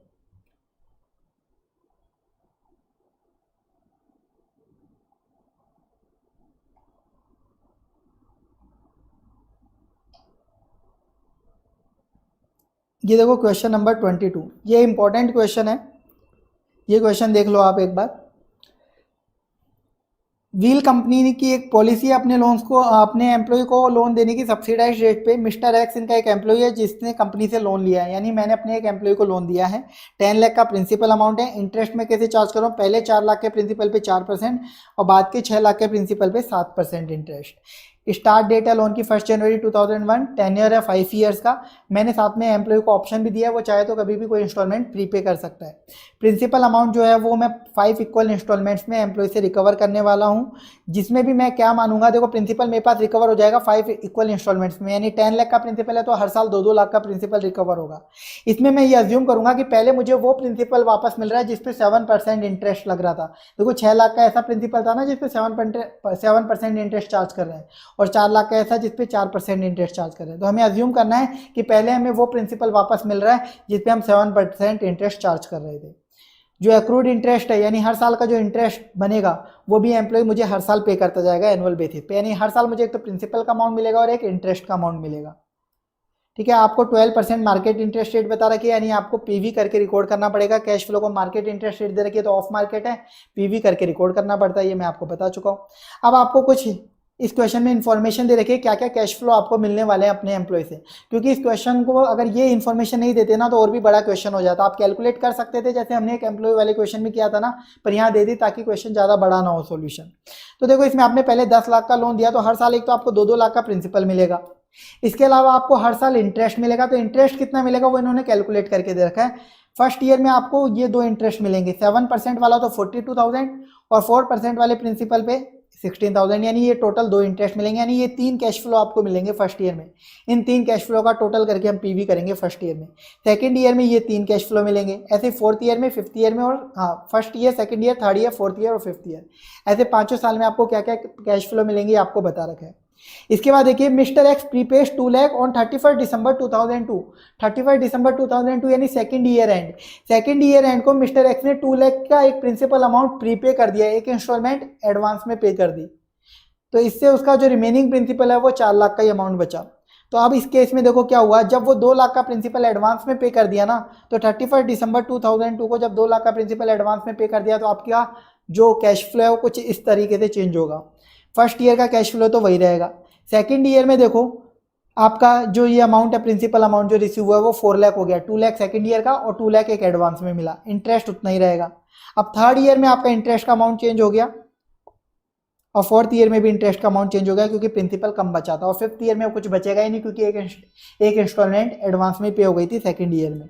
ठीक है, तो ये सब कैश फ्लो दे रखे हैं, क्या रोल आएगा इन सबका अपन देखते जाएंगे। आपको अकाउंटिंग पास करनी है, अकाउंटिंग एंट्रीज पास करनी है व्हील कंपनी लिमिटेड के बुक्स में। तो सबसे पहले हम इनिशियल एंट्री पास करते हैं, मॉडिफिकेशन पे बाद में जाएंगे। इनिशियली आपको कैश फ्लो मालूम है, हर साल के 3-3 कैश फ्लो है, इन सबका टोटल करके हमें इनिशियली कैश फ्लो मिल जाएंगे। तो देखिए सॉल्यूशन कैसे होगा। इनिशियली हम कैश फ्लो पता कर लेंगे, ये हर साल का कैश फ्लो हमने पता कर लिया, हर साल का हमने कैश फ्लो पता कर लिया। कैसे पता किया, क्वेश्चन में दिया हुआ है, इनका टोटल करते जाओ। क्वेश्चन में दिए हुए हैं ये 3 कैश फ्लो, इनका टोटल करते जाओ, आपको हर साल का कैश फ्लो मिल जाएगा। इनिशियल आपको मार्केट इंटरेस्ट रेट दे रखी है 12%, उससे आप पीवी कर लो तो आपको फेयर वैल्यू मिल जाएगी। इस फेयर वैल्यू पे आप लोन रिकॉर्ड करोगे तो लोन टू एम्प्लॉय, बैंक से लोन कितना गया 10 लाख का, डिफरेंस प्रीपेड स्टाफ कॉस्ट, जिसे ओवर द पीरियड यानी 5 ईयर्स में आप P&L में रिकॉर्ड करोगे। अब आप अमोर्टाइजेशन टेबल बना लो। अब अमोर्टाइजेशन टेबल यहाँ पे पता कब तक की बनानी जरूरत है, केवल 2 साल की बना लेना। क्यों 2 साल की क्यों बना लेना, क्योंकि 2 साल के बाद तो आपको एक मॉडिफिकेशन होने वाला है, प्रीपेड इंस्टॉलमेंट मिलने वाली है, प्रीपे करने वाला है सामने वाला, तो नई टेबल बनेगी फिर। तो आप 2 साल की ही बना सकते हो क्योंकि उसके बाद की हमें जरूरत नहीं है एक बार स्टार्टिंग में। तो 2 साल की अमोर्टाइजेशन टेबल बनाएंगे तो इसमें ध्यान रखना है यहाँ पे आप बस सेकंड ईयर वाला ही कैश फ्लो, जो सेकंड ईयर की इंस्टॉलमेंट एक्चुअल थी वही लेस करके बनाना, तो क्लोजिंग बैलेंस आपको मिल जाएगा फाइनेंशियल एसेट का विदाउट मॉडिफिकेशन। आप एक बार के लिए पूरा मॉडिफिकेशन भूल जाओ, जो इंस्टॉलमेंट प्रीपे हुई है उससे भूल जाओ, आप नॉर्मल कैलकुलेट करो। तो नॉर्मली कैलकुलेट करेंगे तो मेरा क्लोजिंग बैलेंस फाइनेंशियल एसेट का आएगा 525,600 सेकंड ईयर एंड में। ठीक है, तो उसके लिए आप एंट्री क्या पास करोगे, देखो फर्स्ट ईयर में आपने इंटरेस्ट इनकम बुक करी और साथ में ही जो इंस्टॉलमेंट आपको मिली वो बुक करी और प्रीपेड स्टाफ कॉस्ट को P&L में डाला। ऐसे ही सेकंड ईयर एंड में आपने क्या किया, इंटरेस्ट इनकम बुक करी, इंस्टॉलमेंट रिसीव करी और प्रीपेड स्टाफ कॉस्ट को P&L में डाला। अभी तक मैंने इंस्टॉलमेंट जो प्रीपे हुई है उसे बुक नहीं किया सेकंड ईयर में। सेकंड ईयर में देखो नॉर्मल इंस्टॉलमेंट ही बुक करी है अभी तक मैंने। ठीक है, अब जो इंस्टॉलमेंट प्रीपे की गई है 2 लाख रुपए की, जो इंस्टॉलमेंट मुझे आज मिल गई है एडवांस में, उसको भी मैं बुक करूंगा, उसकी एंट्री पास करूंगा तो उसमें मॉडिफिकेशन भी होगा। तो उसके लिए मुझे मॉडिफिकेशन वाली पूरी कैलकुलेशन करनी पड़ेगी। मॉडिफिकेशन वाली कैलकुलेशन में मुझे क्या चाहिए था, सबसे पहले मुझे कैरिंग अमाउंट चाहिए था आज के दिन फाइनेंशियल असेट का कितना है, तो मैंने निकाल लिया था, देखो आज के दिन ये है। इसके बाद देखो रिवाइज्ड अमाउंट मेरे फ्यूचर कैश फ्लोज का क्या होगा, ओरिजिनल EIR से अगर मैं पीवी करूं, ओरिजिनल EIR से पीवी करूं रिवाइज्ड फ्यूचर कैश फ्लोज का, रिवाइज्ड फ्यूचर कैश फ्लोज क्या होंगे, remaining revised future cash flows देखो क्या होंगे। आज सेकंड ईयर एंड है तो यानी थर्ड ईयर का ये कैश फ्लो होगा और फोर्थ ईयर का ये कैश फ्लो होगा। यही तो थे मेरी revised table, revised cash flows की टेबल, ये यहाँ काम में आएगी आपको। इनको पीवी कर लो ओरिजिनल EIR से, तो आज के दिन मुझे फाइनेंशियल एसेट का ये अमाउंट होना चाहिए, स्टेप 2 मिल गया। स्टेप 3, स्टेप 1 का अमाउंट और स्टेप 2 का अमाउंट, इन दोनों का डिफरेंस, तो इन दोनों का डिफरेंस किया तो यानी ये डिफरेंस आया। मेरी फाइनेंशियल एसेट का आज के दिन बुक्स में ये बैलेंस है, होना इतना चाहिए, यानी फाइनेंशियल एसेट गिर रही है तो मेरे को लॉस हो रहा है, तो ये लॉस मुझे बुक कर लेना है। तो अब मेरी एंट्री क्या पास होगी, बैंक से इंस्टॉलमेंट मिली है आज के दिन 2 लाख की प्रीपे में, फाइनेंशियल एसेट मेरी कम होगी कितने से 166,927, डिफरेंस कहाँ आएगा आपका, ये डिफरेंस आएगा 166,927 का, ये डिफरेंस आएगा आपका 166,927 का, ये आप बुक कर लोगे 33,073, ये गेन है। यहाँ पे गेन कैसे आया, तो देखो यहाँ से अगर हम देखें तो आपको लॉस हो रहा है, लेकिन साथ में आपको 2 लाख की इंस्टॉलमेंट भी मिल रही है, 2 लाख की इंस्टॉलमेंट मिल रही है और ये अमाउंट 166,927 है, कम होने वाला, कम असेट 166 से हुई है और इंस्टॉलमेंट मुझे ज्यादा मिल गई, तो इस वजह से यहाँ पे गेन दिख रहा है आपको, तो एंट्री में गेन बुक होगा। तो आपको एंट्री के हिसाब से गेन या लॉस बुक कर लेना है, नेट अमाउंट बैलेंसिंग फिगर, ये आपका प्रीपेमेंट का काम हो गया। यहाँ पे आपका प्रीपेमेंट हो गया। अब आपको क्या करना है, बस रिवाइज्ड अमोर्टाइजेशन टेबल बना लेनी है और रिवाइज्ड ईयर्स की कैश फ्लो की जो एंट्रीज होंगी वो पास कर देनी है। तो रिवाइज्ड अमोर्टाइजेशन टेबल, नई फाइनेंशियल एसेट का अमाउंट कितना हो गया 358,673, इस पे हम इंटरेस्ट चार्ज करेंगे और फिर एक्चुअल पेमेंट करेंगे और क्लोजिंग बैलेंस आएगा। फिर फोर्थ ईयर में ओपनिंग बैलेंस आ गया, इंटरेस्ट चार्ज करा, एक्चुअल पेमेंट करा, क्लोजिंग बैलेंस कुछ बचेगा नहीं। रिवाइज्ड के लिए आपको ये वाले कैश फ्लो ही काम में लेने हैं, क्योंकि अब रिवाइज्ड हो चुका है ना, तो बस 2 साल का ही आपका टाइम बचा, तो 2 साल की अमोर्टाइजेशन टेबल बनेगी और इससे आप अपनी नई एंट्री पास कर लोगे। अब देखो प्रीपेड स्टाफ कॉस्ट भी नए तरीके से रिवाइज होगी, क्योंकि प्रीपेड स्टाफ कॉस्ट में देखो एक एक्स्ट्रा बैलेंस ये और क्रेडिट हो चुका ना, तो उसके लिए भी प्रीपेड स्टाफ कॉस्ट का भी आज के दिन नया बैलेंस पता कर लोगे आप। ओपनिंग बैलेंस इतना था, 2 साल हमने इतना P&L में राइट ऑफ कर दिया था, मॉडिफिकेशन की वजह से प्रीपेड स्टाफ कॉस्ट इतनी और कम हो गई, तो क्लोजिंग बैलेंस आज के दिन सेकंड ईयर एंड पे इतना बचा, जिसे आपको रिमेनिंग 2 ईयर्स में, अब 2 साल का ही और लोन बचा उसमें राइट ऑफ करना है, तो रिमेनिंग 2 ईयर्स में इतना राइट ऑफ करोगे। तो अब देख लो थर्ड ईयर में क्या एंट्री होगी, नया इंटरेस्ट बुक कर लोगे आप, नई इंस्टॉलमेंट रिसीव कर लोगे और नया प्रीपेड स्टाफ कॉस्ट P&L में डाल दोगे। फोर्थ ईयर में भी नई इंटरेस्ट इनकम बुक कर लोगे, नई इंस्टॉलमेंट रिसीव कर लोगे और नई प्रीपेड स्टाफ कॉस्ट P&L में डाल दोगे। इसी के साथ क्वेश्चन कंप्लीट, अकाउंटिंग कंप्लीट हो चुकी है। ये क्वेश्चन स्पेशल क्वेश्चन होता है, पूरा मैंने आपको जितना जल्दी हो सकता था रिवाइज करवा दिया है। उम्मीद करता हूँ आपको समझ में आ गया होगा। समझ में आ गया तो आप बता दीजिए। तो ये हो गया आपका modification in financial asset complete. अब मॉडिफिकेशन इन फाइनेंशियल लायबिलिटी ज़्यादा काम का नहीं है, फटाफट से आप रिवाइज कर लीजिए। देखिए फाइनेंशियल लायबिलिटी में मॉडिफिकेशन करना है तो सबसे पहले आपको मॉडिफिकेशन का परसेंटेज निकालना पड़ेगा कि मॉडिफिकेशन हमारा किस लेवल का हो रहा है। तो उसके लिए आपको क्या करना है, रिमेनिंग रिवाइज जो फ्यूचर के कैश फ्लो हैं, रिवाइज जो आपके फ्यूचर के कैश फ्लो मॉडिफिकेशन के बाद उनको आप ओरिजिनल EIR से पीवी कर लो, मॉडिफिकेशन फीस जितनी आपने पे करी है वो ऐड कर दो और carrying amount of financial liability और मॉडिफिकेशन डेट लेस कर दो, डिवाइड में carrying amount of financial liability और मॉडिफिकेशन डेट, तो आपको परसेंटेज ऑफ मॉडिफिकेशन मिल जाएगा। अगर ये 10% या उससे ज़्यादा है तो आपको एक्सटिंग्विशमेंट अकाउंटिंग लगानी है, यानी पुरानी फाइनेंशियल लायबिलिटी को हटाओ, नई फाइनेंशियल लायबिलिटी बुक करो। और 10% से कम है मॉडिफिकेशन का परसेंट है तो आपको नॉर्मल मॉडिफिकेशन की अकाउंटिंग करनी है। तो एक्सटिंग्विशमेंट अकाउंटिंग कैसे होगी, पुरानी फाइनेंशियल लायबिलिटी डी रिकॉग्नाइज कर दो कैरिंग अमाउंट पे, नई फाइनेंशियल लायबिलिटी बुक कर लो, जो मैंने आपको ACM मेथड में सिखाया था वैसे ही। Remaining revise future cash flow को आप नई मार्केट इंटरेस्ट रेट से पीवी करके रिकॉर्ड कर लो, वही फेयर वैल्यू होगी। मान लो मार्केट इंटरेस्ट रेट क्वेश्चन में गिवन नहीं है तो जो भी नई फाइनेंशियल लायबिलिटी की इंटरेस्ट रेट है वही मार्केट इंटरेस्ट रेट का काम करेगी, उससे आप पीवी करोगे तो एक तरीके से वही अमाउंट आएगा जो नई फाइनेंशियल लायबिलिटी का अमाउंट है। क्वेश्चन है भी जिसमें वही अमाउंट रहता है, अपना 40 करोड़ के आसपास का क्वेश्चन है वो शायद। फिर जो भी मॉडिफिकेशन फीस आपने पे करी है वो टू बैंक कर दो, difference in entry gain loss होगा, P&L में चला जाएगा, ये एंट्री देख लो ऐसी पास होगी। इसके बाद अगर लेस देन 10% वाला मॉडिफिकेशन है तो आपको कुछ नहीं करना, बस मॉडिफिकेशन फी को फाइनेंशियल लायबिलिटी टू बैंक करके पे कर दो। इसके बाद नई EIR निकाल लो, यानी remaining revise future cash flows को जो कैरिंग अमाउंट फाइनेंशियल लायबिलिटी का भी बचा है उससे मैच करने वाली EIR निकाल लो और उससे आप फ्यूचर में इंटरेस्ट चार्ज करते रहो, बस ये करना होता है, ये कोई ज़्यादा काम का है नहीं। अब देख लिए एक क्वेश्चन होता है डेट फॉर इक्विटी स्वैप का। कंपनी ने एक लोन ले रखा है, अब कंपनी उस लोन को चुका नहीं पा रही है तो सामने वाले ने बोला एक काम कर, लोन तो चुकाने से रहने दे, तो इस लोन को इक्विटी में कन्वर्ट कर दे, अपनी कंपनी के इक्विटी शेयर मुझे दे दे, उसे हम बोलते हैं डेट फॉर इक्विटी स्वैप। इस केस में जो फाइनेंशियल लायबिलिटी का कैरिंग अमाउंट होता है उसे हम डी रिकॉग्नाइज कर देते हैं, उसके बदले सामने वाले को हम इक्विटी शेयर इशू करेंगे फेयर वैल्यू के ऊपर। तो फेयर वैल्यू कैसे निकालेंगे, आज के दिन मेरी एंटिटी की नेट एसेट्स की फेयर वैल्यू कितनी है, मल्टीप्लाई बाय उसको मैं कितना स्टेक दे रहा हूँ, उससे आप कर लोगे तो fair value of equity stake आ जाएगी। Difference in entry gain loss होगा जो कि P&L में चला जाएगा। ये होता है डेट फॉर इक्विटी स्वैप। एक सिंपल सा क्वेश्चन था जो अपन ने किया हुआ है, ज़्यादा काम का नहीं है, तो इसमें अब अपन आगे बढ़ते हैं। अब देखिए फाइनेंशियल एसेट का डी रिकॉग्निशन। देखिए फाइनेंशियल एसेट का अगर डी रिकॉग्निशन होता है तो उसकी अकाउंटिंग आप कैसे करने वाले हो। फाइनेंशियल एसेट के डी रिकॉग्निशन में आपका सबसे पहला केस होता है सिक्योरिटाइजेशन ऑफ लोन। आप अपने लोन को सिक्योरिटाइज करते हो और उसके बदले सामने वाले से पैसा ले लेते हो। मान लो मैंने किसी को लोन दिया हुआ था तो उससे फ्यूचर में लोन वापस मिलना था, लेकिन मैं तब तक का वेट नहीं कर सकता, मुझे अभी पैसा चाहिए, तो मैं इस लोन को सिक्योरिटाइज करवा लेता हूँ एक सिक्योरिटाइजेशन एजेंसी से। मैं उसके पास जाता हूँ, लोन के पेपर रख देता हूँ और वो मुझे लोन के बदले जो भी पैसा है वो दे देता है, लोन के बदले कुछ फीस वगैरह काट के पैसा मुझे दे देता है। तो इस केस में आपको अकाउंटिंग कैसे करनी होती है वो देख लीजिए। ये इंपॉर्टेंट टॉपिक है, इस पर अभी तक क्वेश्चन आया नहीं है तो कभी भी आ सकता है, तो ये मोस्ट इंपॉर्टेंट है। इसमें आपको सबसे पहले सिक्योरिटाइज्ड कंपोनेंट की फेयर वैल्यू निकालनी है। लोन का जो कंपोनेंट सिक्योरिटाइज किया, जो कंपोनेंट हमने ट्रांसफर किया, हो सकता है लोन 10 लाख का हो, उसमें से मैंने कुछ कंपोनेंट ही ट्रांसफर किया, पूरा का पूरा नहीं किया, तो कैसे निकलेगा, टोटल लोन की फेयर वैल्यू ले लो, क्वेश्चन में मिलेगी। इसमें से आपने कितना प्रिंसिपल पोर्शन अपने पास बचा लिया, रिटेन कर लिया, वो लेस कर दो उसकी फेयर वैल्यू। जितना इंटरेस्ट पोर्शन रिटेन कर लिया उसकी फेयर वैल्यू लेस कर दो। इसके अलावा हम क्या करते हैं, अगर लोन किसी को ट्रांसफर करते हैं ना तो क्या होता है, लोन उसको ट्रांसफर हो गया तो उस लोन से मिलने वाले कैश फ्लो भी इसको मिलने चाहिए, पर एक्चुअल में जिस बंदे को लोन दिया था वो तो मुझे ही इंटरेस्ट प्रिंसिपल वगैरह पे करा करेगा, तो मैं उससे रिसीव करूंगा और आगे सिक्योरिटाइजेशन एजेंसी को पास ऑन करूंगा क्योंकि मैंने लोन उसको ट्रांसफर कर दिया।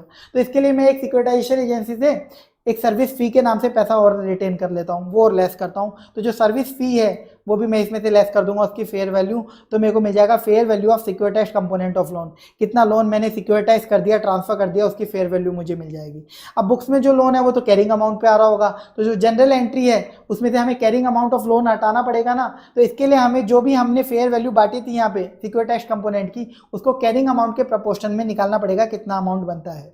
तो हमें कैरिंग अमाउंट ऑफ लोन को ईच कंपोनेंट में बांटना पड़ेगा उनकी फेयर वैल्यू के रेशियो में। तो सबसे पहले सिक्योरिटाइज कंपोनेंट, जो हमारा लोन का कैरिंग अमाउंट है उसमें से सिक्योरिटाइज्ड कंपोनेंट कितना है, तो टोटल लोन का carrying amount multiply by securitized component की fair value divide by total loan की फेयर वैल्यू। ऐसे ही जो हमारे पास लोन रखा हुआ है उसमें प्रिंसिपल स्ट्रिप का कैरिंग अमाउंट कितना है, तो टोटल लोन का carrying amount multiply by principal strip की fair value divide by total loan की फेयर वैल्यू। ऐसे ही आप इंटरेस्ट स्ट्रिप का कैरिंग अमाउंट निकाल लोगे और सर्विस एसेट का कैरिंग अमाउंट निकाल लोगे। तो आप जनरल एंट्री थर्ड स्टेप में पास करोगे सबसे पहले लोन को डी रिकॉग्नाइज करने की। तो उस केस में आप देखो जो लोन है वो मेरी फाइनेंशियल एसेट है, खत्म करूंगा तो टू लोन, कितना अमाउंट डी रिकॉग्नाइज करूंगा, जितना मैंने सिक्योरिटाइज्ड कंपोनेंट था, यानी allocated carrying amount of सिक्योरिटाइज्ड component. यही तो है लोन जो डी रिकॉग्नाइज ट्रांसफर किया। वो मैं डी रिकॉग्नाइज कर दूंगा। डेबिट में बैंक से पैसा मिलेगा, सिक्योरिटाइजेशन एजेंसी से लोन ट्रांसफर किया है ना मैंने, असेट ट्रांसफर करी है। डिफरेंस इन एंट्री गेन या लॉस। दूसरी एंट्री पास होगी जो पोर्शन मैंने अपने पास रख लिया लोन का, तो यानी प्रिंसिपल स्ट्रिप का जो अमाउंट, कैरिंग अमाउंट, ये जो मैंने पता किया था, इंटरेस्ट स्ट्रिप का और सर्विस एसेट का, टू लोन, फाइनेंशियल एसेट में मेरे लोन में जो बैलेंस बच रहा होगा वो क्रेडिट कर दूंगा, ये एंट्री पूरी मैच हो जाएगी। इसका एक क्वेश्चन है वो अपन देख लेते हैं फटाफट से।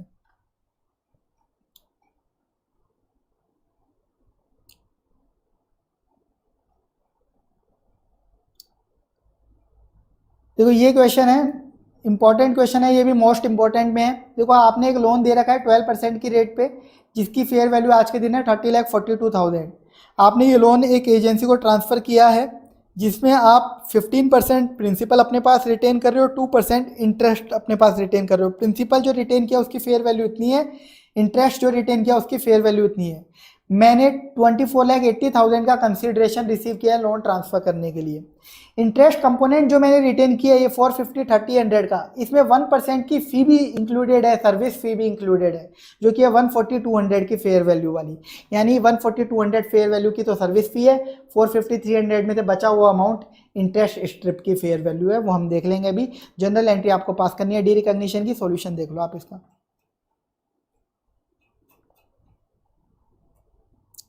देखो fair value of total loan दे रखी थी, प्रिंसिपल स्ट्रिप की फेयर वैल्यू लेस करी। अब इंटरेस्ट स्ट्रिप की फेयर वैल्यू कितनी होगी, 450, 300 में से 140, 200 हटाना है, क्योंकि इस इंटरेस्ट कंपोनेंट में इंक्लूडेड है सर्विस फी भी, तो वो हटाओ तो ये इंटरेस्ट स्ट्रिप आ गई। बची हुई 140, 200 सर्विस फी है, उसकी फेयर वैल्यू है, तो ये फेयर वैल्यू आ गई सिक्योरिटाइज्ड कंपोनेंट की। अब आपको कैरिंग अमाउंट ऑफ लोन को अलोकेट करना है हर कंपोनेंट की फेयर वैल्यू में। तो सिक्योरिटाइज्ड कंपोनेंट सबसे पहले, तो कैरिंग अमाउंट ऑफ लोन कितना आपको दे रखा है, 25 लाख का कैरिंग अमाउंट है लोन का आज के दिन बुक्स में, multiply by fair value of सिक्योरिटाइज्ड component divide by fair value of total loan.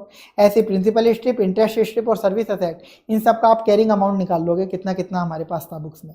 तो अब आप एंट्री पास करो डी रिकॉग्निशन की, लोन का कैरिंग अमाउंट कितना डी रिकॉग्नाइज करोगे, जितना सर्विस सिक्योरिटाइज्ड कंपोनेंट था, और आपको कंसिडरेशन कितना मिल रहा है 2480, डिफरेंस गेन आ गया P&L में।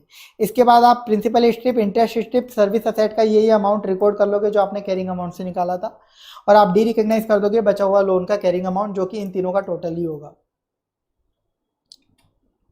आ जाइए अब नोट्स में, नेक्स्ट टॉपिक है D recognition of financial asset में डेटर्स और रिसीवेबल्स की हम फैक्टरिंग करते हैं। हमारे पास कोई डेटर है जिससे फ्यूचर में पैसा मिलेगा, तो उस डेटर को हम एक फैक्टरिंग एजेंसी को ट्रांसफर करके उससे तुरंत पैसा ले लेते हैं, फिर बाद में वो फैक्टरिंग एजेंसी उस डेटर से पैसा कलेक्ट करती है। तो इस केस में आप क्या करोगे, एक तो कंसिडरेशन बुक कर लोगे कैश बैंक के थ्रू, जो फैक्टरिंग एजेंसी से आपको मिलेगा बैंक से। आपका डेटर आप कैरिंग अमाउंट पे डी रिकॉग्नाइज कर दोगे। इसके बाद देखो कई बार क्या होता है, फैक्टरिंग एजेंसी बोलती है कि गारंटी क्या है कि वो डेटर मुझे पैसा पे कर देगा, अगर उसने पे नहीं किया तो मैं बोलता हूँ कि चलो मैं आपको गारंटी देता हूँ। तो कई बार मैं फैक्टरिंग एजेंसी को गारंटी देता हूँ कि डेटर पैसा पे नहीं करेगा तो मैं दूंगा। तो इस केस में आपको एक आपकी लाइबिलिटी अलग से रिकॉर्ड करनी पड़ेगी। गारंटी दी है तो मेरी लाइबिलिटी आएगी ना, गारंटी दी है तो मेरी लाइबिलिटी आएगी, जिससे मैं बोलता हूँ एसोसिएटेड लाइबिलिटी। किस अमाउंट से, जो गारंटी का अमाउंट मैंने प्रॉमिस किया है उतनी मेरी लाइबिलिटी आएगी, वो मैं रिकॉर्ड करूंगा। अब देखिए लाइबिलिटी आएगी गारंटी की, तो मेरे पास एक राइट भी आएगा, उस डेटर से मैं गारंटी भी अमाउंट तो पे कर दूंगा फैक्टरिंग कंपनी को, पर फिर मैं उस डेटर के पास जाऊंगा, बोलूंगा ये पैसा तू मुझे दे, तेरी वजह से मुझे पे करना पड़ा आगे। तो डेटर से मैं रिसीव करूंगा कितना अमाउंट की असेट बुक करूं, इसे मैं बोलता हूँ कंटिन्यूइंग इन्वॉल्वमेंट असेट। जितने अमाउंट का डेटर है या फिर जितने अमाउंट की मैंने गारंटी दी थी सामने वाली फैक्टरिंग एजेंसी को, इन दोनों में से जो भी लोअर है, इन दोनों में से जो भी लोअर है उतने की असेट बुक कर लूंगा। इसके अलावा एक चीज और होती है, जो लाइबिलिटी में रिकॉर्ड करता हूँ ना, उसमें एक अमाउंट और रिकॉर्ड करता हूँ। मैंने फैक्टरिंग एजेंसी को जो गारंटी देता हूँ वो फ्री में नहीं देता, उसके बदले मैं कुछ अमाउंट भी चार्ज करता हूँ, कुछ कंसिडरेशन भी चार्ज करता हूँ, जिसे हम बोलते हैं फेयर वैल्यू ऑफ गारंटी। तो वो मेरी एक तरीके से अनअर्न्ड इनकम है, ओवर द पीरियड P&L में जाएगी, तो वो क्रेडिट होती है, इसलिए उसे भी हम एसोसिएटेड लाइबिलिटी में ही बुक कर लेते हैं। डिफरेंस इन एंट्री गेन या लॉस और डी रिकॉग्निशन आ जाएगा, जो कि P&L में चला जाएगा। ये आपका हो गया टॉपिक डी रिकॉग्निशन में फैक्टरिंग ऑफ डेटर्स वाला। इसका भी एक क्वेश्चन है जो भी आज तक नहीं आया है, तो वो भी इंपॉर्टेंट बनता है, अपन देख लेते हैं। क्वेश्चन नंबर 28 देखिए मैं एंटिटी सी हूँ, मैं एक फैक्टरिंग कंपनी डी को अपने डेटर्स ट्रांसफर कर रहा हूँ। इसमें मैं जो फैक्टरिंग कंपनी है उससे 90 करोड़ रुपीस का कंसिडरेशन मांग रहा हूँ डेटर्स ट्रांसफर करने के लिए, और मेरे जो डेटर्स है उनका कैरिंग अमाउंट है 95 करोड़। तो बैंक अकाउंट डेबिट होगा 90 करोड़ से, टू डेटर्स चले जाएंगे 95 करोड़ के। ये एंट्री में इतना कंपोनेंट अपन ने कर लिया। आगे देखिए Entity C also write a guarantee for reimbursing credit loss up to ₹5 crore over and above expected credit loss of 5 crore. Guarantee is estimated to have a fair value of 0.5 crore. साथ में मैंने सामने वाले को एक गारंटी भी दी है factoring company को कि अगर डेटर ने पे नहीं किया तो मैं पे करूंगा कितना, अप टू 5 करोड़. तो इसे मुझे एसोसिएटेड लाइबिलिटी में बुक करना पड़ेगा. साथ में फेयर वैल्यू ऑफ गारंटी को भी बुक करना पड़ेगा जो कि 0.5 करोड़. तो एसोसिएटेड लाइबिलिटी आ जाएगी 5.5 करोड़. अब मुझे कंटिन्यूइंग इन्वॉल्वमेंट असेट बुक करनी पड़ेगी साथ में एक, जो कि होगी अमाउंट ऑफ रिसीवेबल 95 करोड़ और गारंटी का अमाउंट कितना 5 crore. Which ever is lower, lower क्या है 5 करोड़. इतने पे मैं अपनी कंटिन्यूइंग इन्वॉल्वमेंट एसेट बुक करूंगा. डिफरेंस इन एंट्री गेन या लॉस ऑन डी रिकॉग्निशन आएगा, इधर लॉस आ गया, balancing figure 5.5 crore. Question complete हो चुका है, सिंपल सा होता है ये. तो ये टॉपिक भी आपका कंप्लीट हो चुका है. नेक्स्ट इम्पेयरमेंट, ये टॉपिक ज़्यादा इंपॉर्टेंट नहीं है तो इसको मैं स्किप कर रहा हूँ. आपको रिवाइज करना है, डिटेल वाले रिवीजन वीडियो से करना. मैं मोस्ट इंपॉर्टेंट टॉपिक जो मुझे लग रहा है वही रिवाइज कराऊंगा. फाइनेंशियल गारंटी भी मैं स्किप कर रहा हूँ क्योंकि प्रीवियस अटेम्प्ट में आ गया था. आपको फिर भी रिवाइज करना है तो आप डिटेल रिवीजन वीडियो से कर लेना. अब आ जाइए डेरिवेटिव कॉन्ट्रैक्ट्स. ये भी मोस्ट इंपॉर्टेंट टॉपिक है. इस पर भी बहुत टाइम से क्वेश्चन नहीं आया है तो इस पर भी बहुत ज़्यादा चांसेस है कि क्वेश्चन आपको देखने को मिल जाए. डेरिवेटिव या एम्बेडेड डेरिवेटिव का कोई भी क्वेश्चन आपको देखने को मिल सकता है. देखिए अब डेरिवेटिव कॉन्ट्रैक्ट्स की आप अकाउंटिंग किस तरीके से करते हो. आप डेरिवेटिव कॉन्ट्रैक्ट्स का मतलब तो समझते ही हैं, वो यहाँ पे मैंने लिखा हुआ है. अभी तक मैं ये मानता हूँ कि आप अब एग्जाम देने जा रहे हो तो समझते होंगे क्योंकि एसएफएम में भी पढ़ते हो और एफआर में भी पढ़ते हो. आप फ्यूचर का एक कॉन्ट्रैक्ट करते हो, फ्यूचर में मैं कोई एक अंडरलाइंग एसेट बाय करूंगा या सेल करूंगा एक फिक्स रेट पे जो आज ही हम डिसाइड कर लेते हैं. तो ये फॉरवर्ड कॉन्ट्रैक्ट भी हो सकता है, ऑप्शन कॉन्ट्रैक्ट भी हो सकता है, फ्यूचर कॉन्ट्रैक्ट भी हो सकता है. अगर ये फॉरवर्ड या ऑप्शन कॉन्ट्रैक्ट है तो एफआर में हम मानते हैं कि हम फिजिकल डिलीवरी करके सेटल कर रहे हैं. और अगर फ्यूचर कॉन्ट्रैक्ट होगा तो हम एफआर में जो क्वेश्चन सॉल्व करेंगे उसमें नेट कैश में सेटल कर रहे हैं ऐसा मान के करेंगे. ठीक है, मैं आपको क्वेश्चन वाइज बता भी दूंगा. अब देखिए डेरिवेटिव कॉन्ट्रैक्ट की अकाउंटिंग कैसे करेंगे वो अपने को सीखनी है. आपको लग रहा है डेरिवेटिव कॉन्ट्रैक्ट में आपको फायदा होने वाला है तो आप डीएफए बुक करोगे, डेरिवेटिव फाइनेंशियल एसेट. और आपको लग रहा है कि उसमें आपको पोटेंशियली अनफेवरेबल है, नुकसान होने वाला है, तो आप डेरिवेटिव फाइनेंशियल लाइबिलिटी बुक कर लोगे. अब डेरिवेटिव को आप एफवीटीपीएल मेथड से रिकॉर्ड करते हो चाहे फाइनेंशियल एसेट हो या लाइबिलिटी बने. तो आपको फेयर वैल्यू डेरिवेटिव कॉन्ट्रैक्ट की चाहिए होती है इनिशियल रिकॉग्निशन पे या बैलेंस शीट डेट पे. क्यों चाहिए होती है? क्योंकि हम एफवीटीपीएल पे रिकॉर्ड करते हैं, फेयर वैल्यू पे रिकॉर्ड करते हैं, फेयर वैल्यू थ्रू पी&एल. तो इनिशियली हम डेरिवेटिव को फेयर वैल्यू पे रिकॉर्ड करेंगे. तो मैं आपको बता दूं जनरली इनिशियल जीरो टाइम पे डेरिवेटिव कॉन्ट्रैक्ट की फेयर वैल्यू जीरो होती है, इसलिए कोई एंट्री पास नहीं होती है. पर अगर आपको क्वेश्चन में बताया हुआ है एक डेरिवेटिव कॉन्ट्रैक्ट में एंटर होने के लिए आपने इतनी कॉस्ट पे करी या इतना प्रीमियम पे करा, तो फिर वो आप उसे फेयर वैल्यू मान लोगे और वो एंट्री पास करोगे financial asset to bank. Financial asset to bank जितना आपने प्रीमियम पे करा उस कॉन्ट्रैक्ट में एंटर होने के लिए. अदरवाइज जीरो टाइम पे एंट्री पास ही नहीं होती डेरिवेटिव कॉन्ट्रैक्ट में क्योंकि उसकी कोई फेयर वैल्यू नहीं होती. रीजन वगैरह सब डिटेल वाले वीडियो में कवर है, वो यहाँ डिस्कस नहीं कर रहा मैं. अब ईच बैलेंस शीट डेट पे, हर बैलेंस शीट डेट पे आप क्या करोगे? हर बैलेंस शीट डेट पे आप फेयर वैल्यू डेरिवेटिव कॉन्ट्रैक्ट की पता करते हो और फिर आप उसके अकॉर्डिंग गेन लॉस बुक करते हो. तो हर बैलेंस शीट डेट पे आप जो कॉन्ट्रैक्ट डेट पे जिस दिन मैंने कॉन्ट्रैक्ट किया था डेरिवेटिव में एंटर होने का, सपोज मैंने कॉन्ट्रैक्ट किया था जीरो टाइम पे कि मैं आज से 6 महीने बाद रिलायंस का शेयर आपसे 2000 रुपीज़ में खरीद लूंगा. तो 2000 मेरे लिए कॉन्ट्रैक्ट प्राइस थी, चाहे मार्केट में कुछ भी प्राइस हो मैं 2000 में खरीदूंगा. आज से 3 महीने बाद बैलेंस शीट डेट आ गई. तो बैलेंस शीट डेट पे मुझे पता चला रिलायंस के शेयर की प्राइस हो गई 2100. रिलायंस के शेयर की प्राइस कितनी होगी? 2100. अब सोचो मुझे फायदा हो रहा है कि नुकसान. आप सोचो अगर ये 2100 की प्राइस कंटिन्यू करती है तो मुझे फायदा होगा. क्यों? क्योंकि मैंने तो 2000 में खरीदने का कॉन्ट्रैक्ट किया हुआ है. मैं 2000 में खरीदूंगा और मार्केट में 2100 रही तो मैं उस पर बेच दूंगा, यानी 100 रुपए का गेन हो जाएगा. तो यानी यहाँ पे आपका डीएफए बनेगा. और अगर मान लो ये 1900 हो जाती तो यार मैं तो 2000 में खरीदूंगा, कॉन्ट्रैक्ट किया हुआ है, और मेरे को 1900 में मार्केट में बेचना पड़ेगा, यानी मेरे को 100 रुपए का लॉस हो जाएगा. समझ में आया? सिंपल सा है, डीएफए या डीएफएल पता लगाना. आपको कॉन्ट्रैक्ट डेट की प्राइस और बैलेंस शीट डेट की प्राइस देखनी है और आपको डिफरेंस निकाल लेना है और गेन या लॉस सेलेक्ट कर लेना है. यहाँ पे आपको लॉजिक लगाना ही पड़ेगा, बिना लॉजिक के सेलेक्ट नहीं कर सकते. अब ये जो गेन और लॉस आएगा ये नॉर्मल आ जाएगा आपके पास, लेकिन अगर क्वेश्चन में आपको यील्ड रेट दे रखी है यानी डिस्काउंटिंग रेट दे रखी है तो इस गेन लॉस को भी आपको पीवी करके रिकॉर्ड करना पड़ेगा क्योंकि हमें फेयर वैल्यू पे रिकॉर्ड करना होता है. अब पीवी क्यों करना है? क्योंकि देखो मान लो मेरे को तो 6 महीने बाद एक्चुअल में गेन लॉस होगा. बैलेंस शीट डेट आई 3 महीने बाद, तो आज से 3 महीने बाद होगा ना ट्रांजैक्शन, इसलिए पीवी रेट दे रखी होगी तो हम करेंगे. एक क्वेश्चन में दे रखी है हेजिंग वाले में, वो मैं आपको दिखा दूंगा. तो जनरल एंट्री क्या होगी? जीरो टाइम पे कोई एंट्री नहीं होगी. अगर कुछ कॉस्ट या प्रीमियम पे करा है तो derivative financial asset to bank हो जाएगी. इसके बाद देखो हर बैलेंस शीट डेट पे हम कंपेयर कर लेंगे fair value on balance sheet date. कैसे निकालेंगे हम? जो डिफरेंस होगा हम देख लेंगे पिछली बार हमने कितने पे रिकॉर्ड करा था, बैलेंस शीट डेट पे डीएफए डीएफएल कितना बनना चाहिए। डीएफए डीएफएल की fair value balance sheet date पे कितनी है और पिछली बार कितने पे रिकॉर्डेड है। पहले कितने पे रिकॉर्डेड है डीएफए डीएफएल और बैलेंस शीट डेट पे डी आपकी फेयर वैल्यू कितनी आ रही है डीएफए डीएफएल की। उन दोनों का डिफरेंस आपका बैलेंस शीट डेट पे पोटेंशियली फेवरेबल, डीएफए होगा तो डीएफए टू पीएनएल, डीएफएल होगा तो पीएनएल टू डीएफएल हो जाएगा।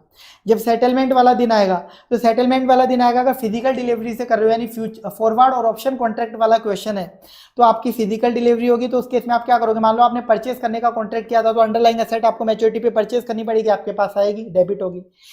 यहाँ पे अंडरलाइंग एसेट आप डेबिट किससे करोगे, आज के दिन जो भी उसकी फेयर वैल्यू होगी फेयर वैल्यू पे रिकॉर्ड कर लो। आपके पास से पैसा जाएगा टू बैंक, कितना जाएगा, जितना आपने कॉन्ट्रैक्ट किया था अमाउंट उतना ही तो पैसा पे करोगे जो आपने इनिशियली कॉन्ट्रैक्ट कर लिया था। इसके अलावा डीएफए या डीएफएल जो भी रिकॉर्डेड होगा उसे एंट्री में डाल देना खत्म करने के लिए। डीएफए था तो क्रेडिट कर देना, डीएफएल था तो डेबिट कर देना। डिफरेंस इन एंट्री गेन या लॉस पीएनएल में चला जाएगा। अगर आपने सेल करने का कॉन्ट्रैक्ट किया था इनिशियली तो आपके पास से आज के दिन अंडरलाइंग एसेट चली जाएगी फेयर वैल्यू पर, लेकिन बैंक से पैसा कितना आएगा जो इनिशियली आपने कॉन्ट्रैक्ट किया था उस अमाउंट से आएगा। डीएफए डीएफएल को था तो उसे खत्म कर देना, डिफरेंस गेन लॉस पीएनएल में चला जाएगा। अब देखो अगर नेट कैश में सेटल करने वाला केस है यानी अगर आपने फ्यूचर कॉन्ट्रैक्ट किया हुआ है तो उस केस में पता है क्या होता है, हम डीएफए डीएफएल सेटलमेंट वाले दिन भी रिकॉर्ड करते हैं, पहले उसको सेटलमेंट वाले दिन भी फेयर वैल्यू पे लेके आते हैं। उसके बाद आप क्या करोगे, अगर डीएफए है तो गेन है यानी बैंक टू डीएफए कर दो, बस डीएफए में जितना अमाउंट पड़ा है वही आप डायरेक्टली नेट कैश सेटल करके बैंक में ले लेते हो। और अगर डीएफएल आ रहा है तो वो लॉस है, आप नेट कैश में उसे पे कर देते हो DFL to bank carrying amount को। ये होता है नेट कैश के केस में, क्वेश्चन से बता दूंगा। तो डेरिवेटिव का एक क्वेश्चन है वो मैं आपको दिखा देता हूँ, इंपॉर्टेंट टॉपिक है इसलिए इसका क्वेश्चन भी आपको मैं बता देता हूँ।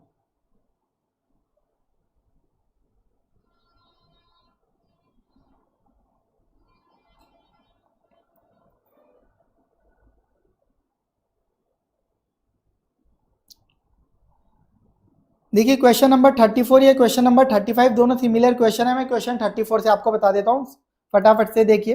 1 जनवरी को सैम कंपनी ने कॉन्ट्रैक्ट किया है $20,000 बैंक से परचेज करने का। 31 दिसंबर को परचेज करूंगा 68 की रेट पे।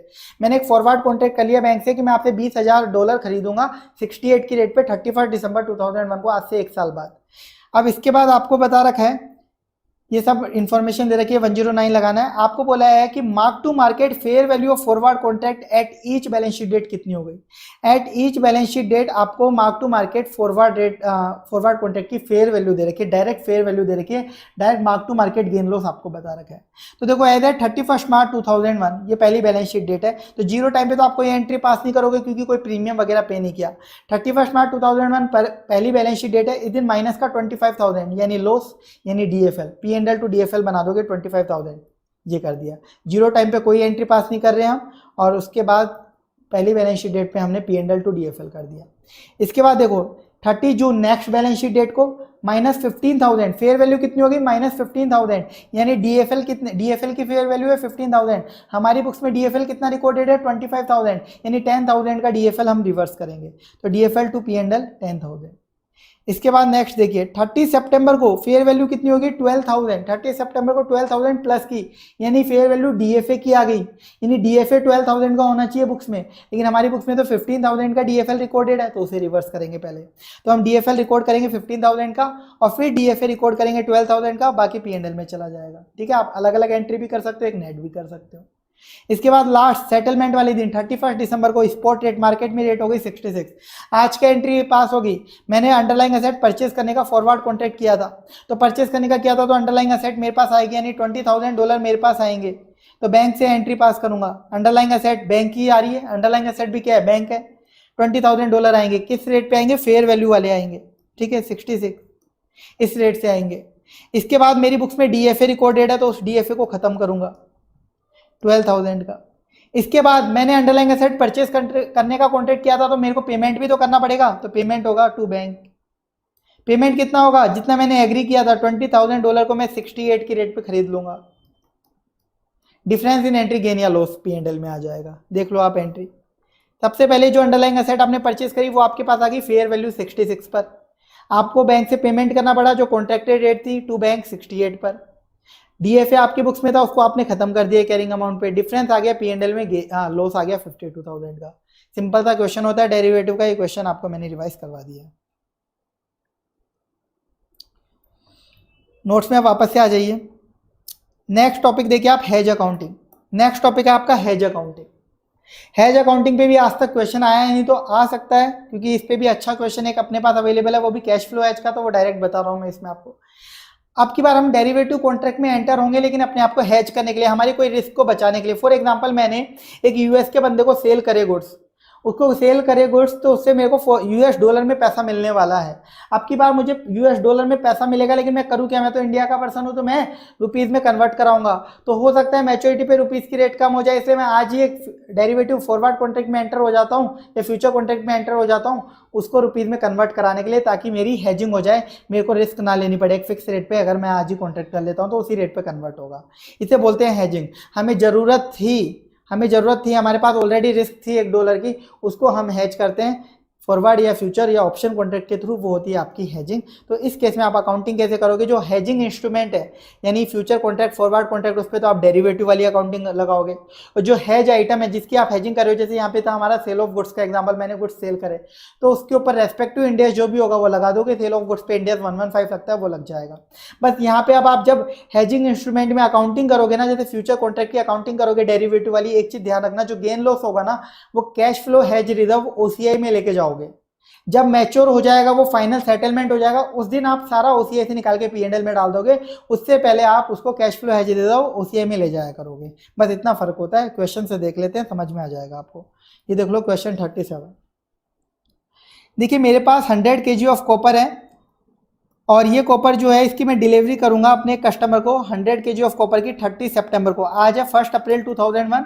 इसको मैं अपने कस्टमर को डिलीवरी करूंगा 30 सितंबर। मेरे पास एक कस्टमर आया होगा कि मैं खरीदूंगा, तो मैं उसको गुड्स बेचूंगा 30 सितंबर को $100 की रेट पे। ठीक है, $100 की रेट पे मैं उसको बेचने वाला हूँ 100 kg ऑफ कॉपर। अब देखिए, to protect itself from decline in currency exchange rate, मैंने अपनी पोजीशन को हेज कर लिया फ्यूचर कॉन्ट्रैक्ट में एंटर होके ₹76 पर डॉलर। देखो मैं अपने जो कस्टमर है उसको 30 सितंबर को कॉपर बेच दूंगा 100 kg, और उससे $100 मुझे मिलेंगे। लेकिन मैं उसको $100 का क्या करूंगा, रुपीज़ चाहिए, तो मैं उससे अपने आप को बचाने के लिए एक फ्यूचर कॉन्ट्रैक्ट में आज ही एंटर हो गया कि 76 की रेट पर मुझे तो कन्वर्ट करके दे देना।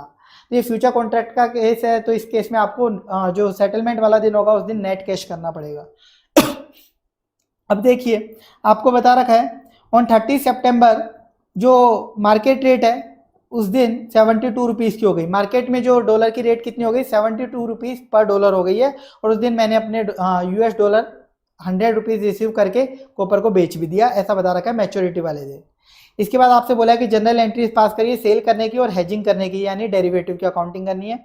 आपको जनरल एंट्री पास करनी है 1 अप्रैल 2001 इनिशियल डेट की, फर्स्ट क्वार्टर एंड 30 जून यानी क्वार्टर एंड को आप बैलेंस शीट बना रहे होगे, तो इसलिए उस दिन बैलेंस शीट डेट की, और डेट ऑफ सेल यानी सेटलमेंट वाले दिन की 30 सितंबर की।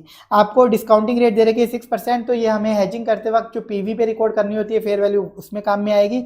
आपको फ्यूचर की प्राइस बता रखी है 30 सितंबर की डिलीवरी के लिए क्या क्या होती गई। 1 अप्रैल को 76 थी, 30 जून को 74 हो गई, और 30 सितंबर को ये हो गई। आपको फेयर वैल्यू बता रखी है।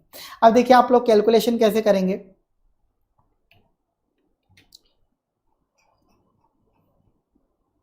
क्वेश्चन नंबर 37 में देखिए आप लोग क्वेश्चन नंबर 37 में का सॉल्यूशन में, एक तो हम कॉपर बेच रहे हैं जो कि इंडेक्स 115 से कवर होगा, एक फ्यूचर कॉन्ट्रैक्ट कर रहे हैं जो कि इंडेक्स 109 से कवर होगा। तो जो कॉपर हम सेल कर रहे हैं वो 30 सितंबर को सेल होगा। ठीक है, उस दिन हमें डिलीवरी देनी है। तो 115 बोलता है जिस दिन कंट्रोल ट्रांसफर हो उस दिन सेल रिकॉर्ड करना, तो आज के दिन कोई एंट्री नहीं होगी, 30 सितंबर को एंट्री होगी बैंक टू सेल। किस अमाउंट से एंट्री पास होगी उस दिन, क्योंकि जिस दिन कंट्रोल ट्रांसफर हो रहा है उस दिन रिकॉर्ड करना है, तो उस दिन की जो भी रेट होगी उससे रेवेन्यू रिकॉर्ड होना चाहिए। उस दिन रेट क्या होगी, देखो 72, 30 सितंबर को रेट क्या होगी 72, उस रेट से मैं अपनी सेल रिकॉर्ड कर लूंगा, खत्म। बस 115 की तो एंट्री कर दी मैंने। अब हेजिंग की अकाउंटिंग की करनी है, डेरिवेटिव की अकाउंटिंग करनी है फ्यूचर कॉन्ट्रैक्ट की। तो इनिशियल डेट पे तो कोई एंट्री पास नहीं होती, बैलेंस शीट डेट आ गई 30 जून, उस दिन अब मुझे फेयर वैल्यू निकालनी पड़ेगी मेरे फ्यूचर कॉन्ट्रैक्ट की। फेयर वैल्यू कैसे निकालूं, देखो मैंने डॉलर बेचने का कॉन्ट्रैक्ट किया हुआ है 76 पे, फ्यूचर कॉन्ट्रैक्ट किया हुआ है 76। अब आ गया 30 जून बैलेंस शीट डेट, इस दिन मार्केट में रेट हो गई 75, इस दिन रेट कितनी हो गई है 74। तो मैंने कॉन्ट्रैक्ट किया हुआ था 76 का, मार्केट में रेट हो गई है 74। तो बताओ मुझे क्या हो रहा है, फायदा हो रहा है कि नुकसान हो रहा है? आपने 76 पे बेचने का कॉन्ट्रैक्ट किया हुआ है और मार्केट में रेट हो गई 74। अगर आप कॉन्ट्रैक्ट नहीं करते तो आपको नुकसान होता ना, 74 में बेचना पड़ता। तो यानी 2 रुपए का आपको फायदा हो गया, 2 रुपए का आपको फायदा हो गया $1 पर। $100 की कॉन्ट्रैक्ट प्राइस है तो $100 इंटू 2 यानी 200 रुपए का आपका डीएफए बनना चाहिए। लेकिन यहाँ पे इस क्वेश्चन में आपको डिस्काउंटिंग रेट भी दे रखी है तो आपको पीवी करना पड़ेगा 6% से। तो ये जो कैश फ्लो है आज के दिन क्या है, 30 जून है, ये कैश फ्लो होने वाला कब है, एक्चुअल में ट्रांजैक्शन कब होगा, 30 सितंबर। आज से कितनी दूर है, 3 महीने दूर है। तो 3 महीने की डिस्काउंटिंग रेट लगाओ। 3 महीने की डिस्काउंटिंग रेट आप कैसे करोगे, देखो सिंपल है, 6% अगर पूरे साल की डिस्काउंटिंग रेट है तो 3 महीने की डिस्काउंटिंग रेट क्या होगी, ये होगी, यानी 1.5%। तो आप 1.5% का पीवी फैक्टर निकाल लो, 1 डिवाइडेड बाय 1.0105 015, तो ये आएगा 0.985 पीवी फैक्टर आ जाएगा। इससे आप मल्टीप्लाई कर दोगे तो 197 आपका डीएफए बुक करना, आपको DFA to cash flow hedge reserve में जाएगा आपकी बात। अब मैच्योरिटी वाला दिन आया, तो ये क्या है, फ्यूचर कॉन्ट्रैक्ट है। फ्यूचर कॉन्ट्रैक्ट है तो नेट कैश में सेटल होगा, तो डीएफए डीएफएल आज के दिन भी आपको रिकॉर्ड करना होता है मैच्योरिटी वाले दिन। तो आज के दिन देखो आपके फ्यूचर कॉन्ट्रैक्ट की प्राइस क्या हो गई, आज के दिन फ्यूचर की प्राइस हो गई है 71, 30 सितंबर को 71, और हमने किस पे कॉन्ट्रैक्ट किया हुआ है 76, यानी बढ़िया हुआ कॉन्ट्रैक्ट कर लिया, 5 रुपये का फायदा नजर आ रहा है, 500 का डीएफए बुक होना चाहिए। अब इसे पीवी करना है, पीवी करने की जरूरत ही नहीं है क्योंकि आज ही सेटलमेंट होना है और आज ही हम कैलकुलेट कर रहे हैं, तो पीवी भी सेम ही आएगा, तो 500 ही पीवी अमाउंट है। हमने डीएफए ऑलरेडी 197 का बुक किया हुआ है, यानी रिमेनिंग 303 का डीएफए और बुक कर लेंगे। अब क्या होगा, आज के दिन सेटलमेंट हो रहा है तो कैश फ्लो एज रिजर्व को पूरे को जितना भी अमाउंट है उसको आप पीएनएल में डाल दो, और जो डीएफए में आपका अमाउंट पड़ा हुआ है यानी 500 का अमाउंट, उसे आप बैंक से नेट कैश में रिसीव कर लो, बस कंप्लीट। ये हो गया आपका क्वेश्चन कंप्लीट। इतना सिंपल होता है ये हेजिंग वाला केस। तो ये हो गया आपका हेजिंग कंप्लीट। नेक्स्ट टॉपिक आ जाइए एम्बेडेड डेरिवेटिव। एम्बेडेड डेरिवेटिव का एक इंपॉर्टेंट क्वेश्चन है, मैं डायरेक्ट उसी क्वेश्चन से आपको इस टॉपिक को समझा देता हूँ और ये टॉपिक आपका वहीं से कंप्लीट हो जाएगा। बाकी डिटेल में मैंने आपको डिटेल वाले रिवीजन वीडियो में भी बताया हुआ है पूरा। तो एक टॉपिक इसमें ये वाला इंपॉर्टेंट है और इसी को मैं आपको बता रहा हूँ एक क्वेश्चन से जो कि मोस्ट इंपॉर्टेंट है, बहुत टाइम से नहीं आया है।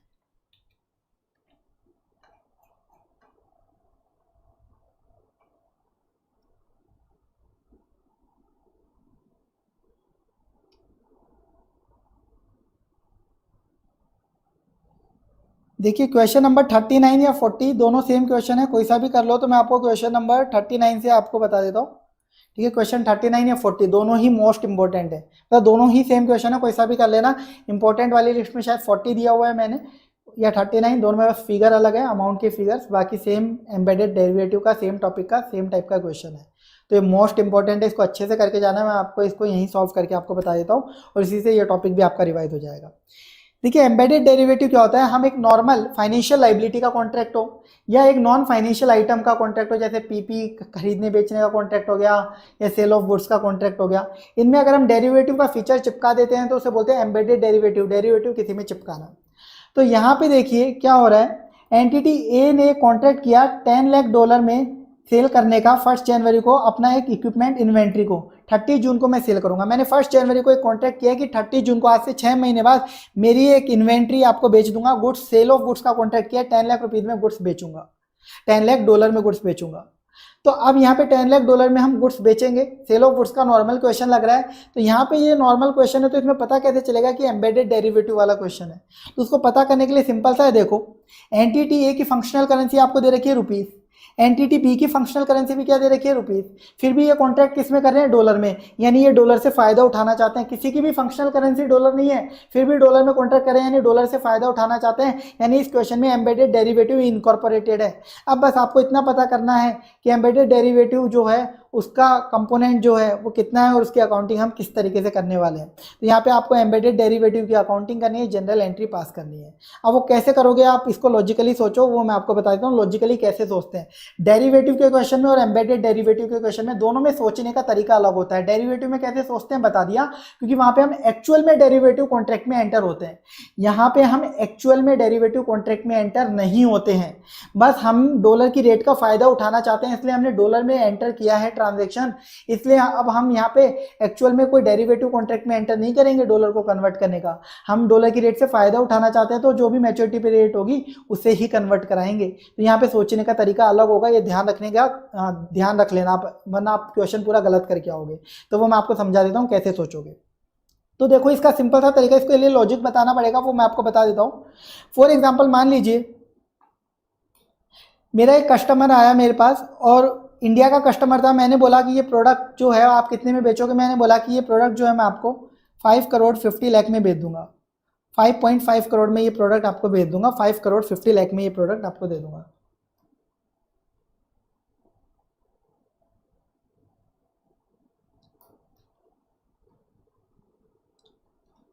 फाइव करोड़ 50 लाख में ये प्रोडक्ट मैं आपको दे दूंगा, ऐसा मैंने उस कस्टमर को बोला। अब मेरे पास एक फॉरेन का कस्टमर आया, क्योंकि मैं जनरली 5.5 करोड़ में बेचता हूँ रुपीस के अंदर। फॉरेन का कस्टमर आया मेरे पास और वो मुझे बोलता है कि ये प्रोडक्ट मुझे चाहिए, ये प्रोडक्ट मुझे चाहिए, 30 जून को आपको इसका पेमेंट करूंगा, मैं 30 जून को आपको इसका पेमेंट कर दूंगा। आज 1 जनवरी है, आप कितने में बेचोगे? मैंने बोला रुपीस 5.5 करोड़। अमेरिका का पर्सन था, वो बोला मुझे रुपीस समझ में नहीं आते, आप डॉलर में बताओ कितना अमाउंट लोगे। अब बताओ मैं उसे डॉलर में क्या कोटेशन दूं? तो डॉलर में कोटेशन क्या दूं? सर आज के दिन डॉलर की रेट जो भी चल रही है मार्केट में उसके अकॉर्डिंग दे दो, ऐसा नहीं करते। तो आज की रेट कोई काम की नहीं है। मैं उसे कोटेशन किस रेट पे दूंगा? मैं सोचूंगा कि 30 जून को ये मुझे पेमेंट करेगा, मुझे कितना पैसा चाहिए? रुपीस में 5.5 करोड़। तो 30 जून को मार्केट में क्या रेट होगी डॉलर की, 30 जून को मार्केट में क्या रेट होगी डॉलर की, वो रेट कोट करके दे देता हूँ इसको। तो 30 जून को मार्केट में क्या रेट होगी कौन बता सकता है? ये बैंक वाला बता सकता है। उसके पास एक फॉरवर्ड रेट होती है, वो एस्टिमेशन से कैलकुलेट करता है। तो आज के दिन को 1 जनवरी पे 6 मंथ की फॉरवर्ड रेट, 1 जनवरी को 6 मंथ की फॉरवर्ड रेट अवेलेबल है, 6 मंथ यानी 30 जून की फॉरवर्ड रेट अवेलेबल है जो कि 55, यानी रुपीस 5.5 करोड़ को अगर 55 की रेट से कन्वर्ट करा जाए तो कितने डॉलर बनते हैं? 10 लाख डॉलर। कितने डॉलर बनते हैं? 10 लाख डॉलर।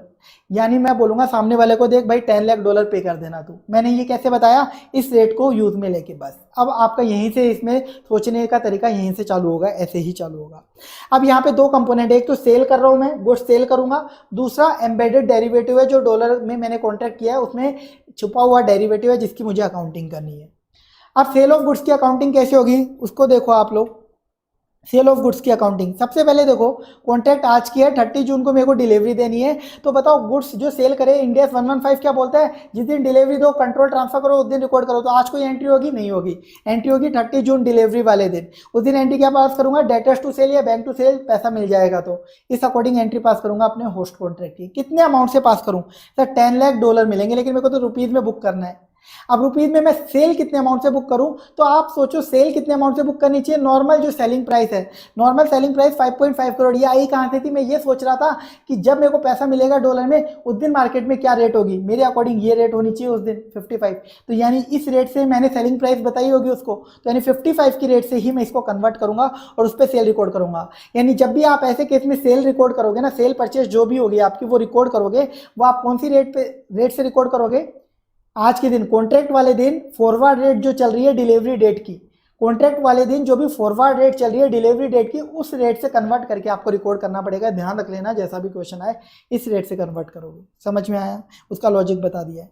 अब एम्बेडेड डेरिवेटिव का स्टार्टिंग में कोई एंट्री पास नहीं होती, बैलेंस शीट डेट आएगी 31 मार्च बीच में, 30 जून से पहले बैलेंस शीट डेट आएगी 31 मार्च, उस दिन एंट्री पास होगी, फेयर वैल्यू हमें निकालनी पड़ेगी। अब देखो फेयर वैल्यू कैसे निकलेगी। अब यहाँ पे फेयर वैल्यू निकालने के लिए अलग तरीके से आपको सोचना पड़ेगा।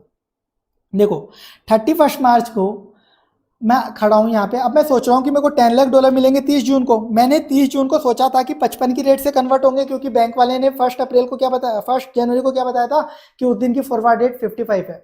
पर 31 मार्च को जब मैं आया तो 31 मार्च को आके मैंने देखा 3 मंथ फॉरवर्ड रेट। 31 मार्च को आके मैंने 30 जून की रेट एक बार बैंक में वापस जाके कंफर्म करी कि कितनी है।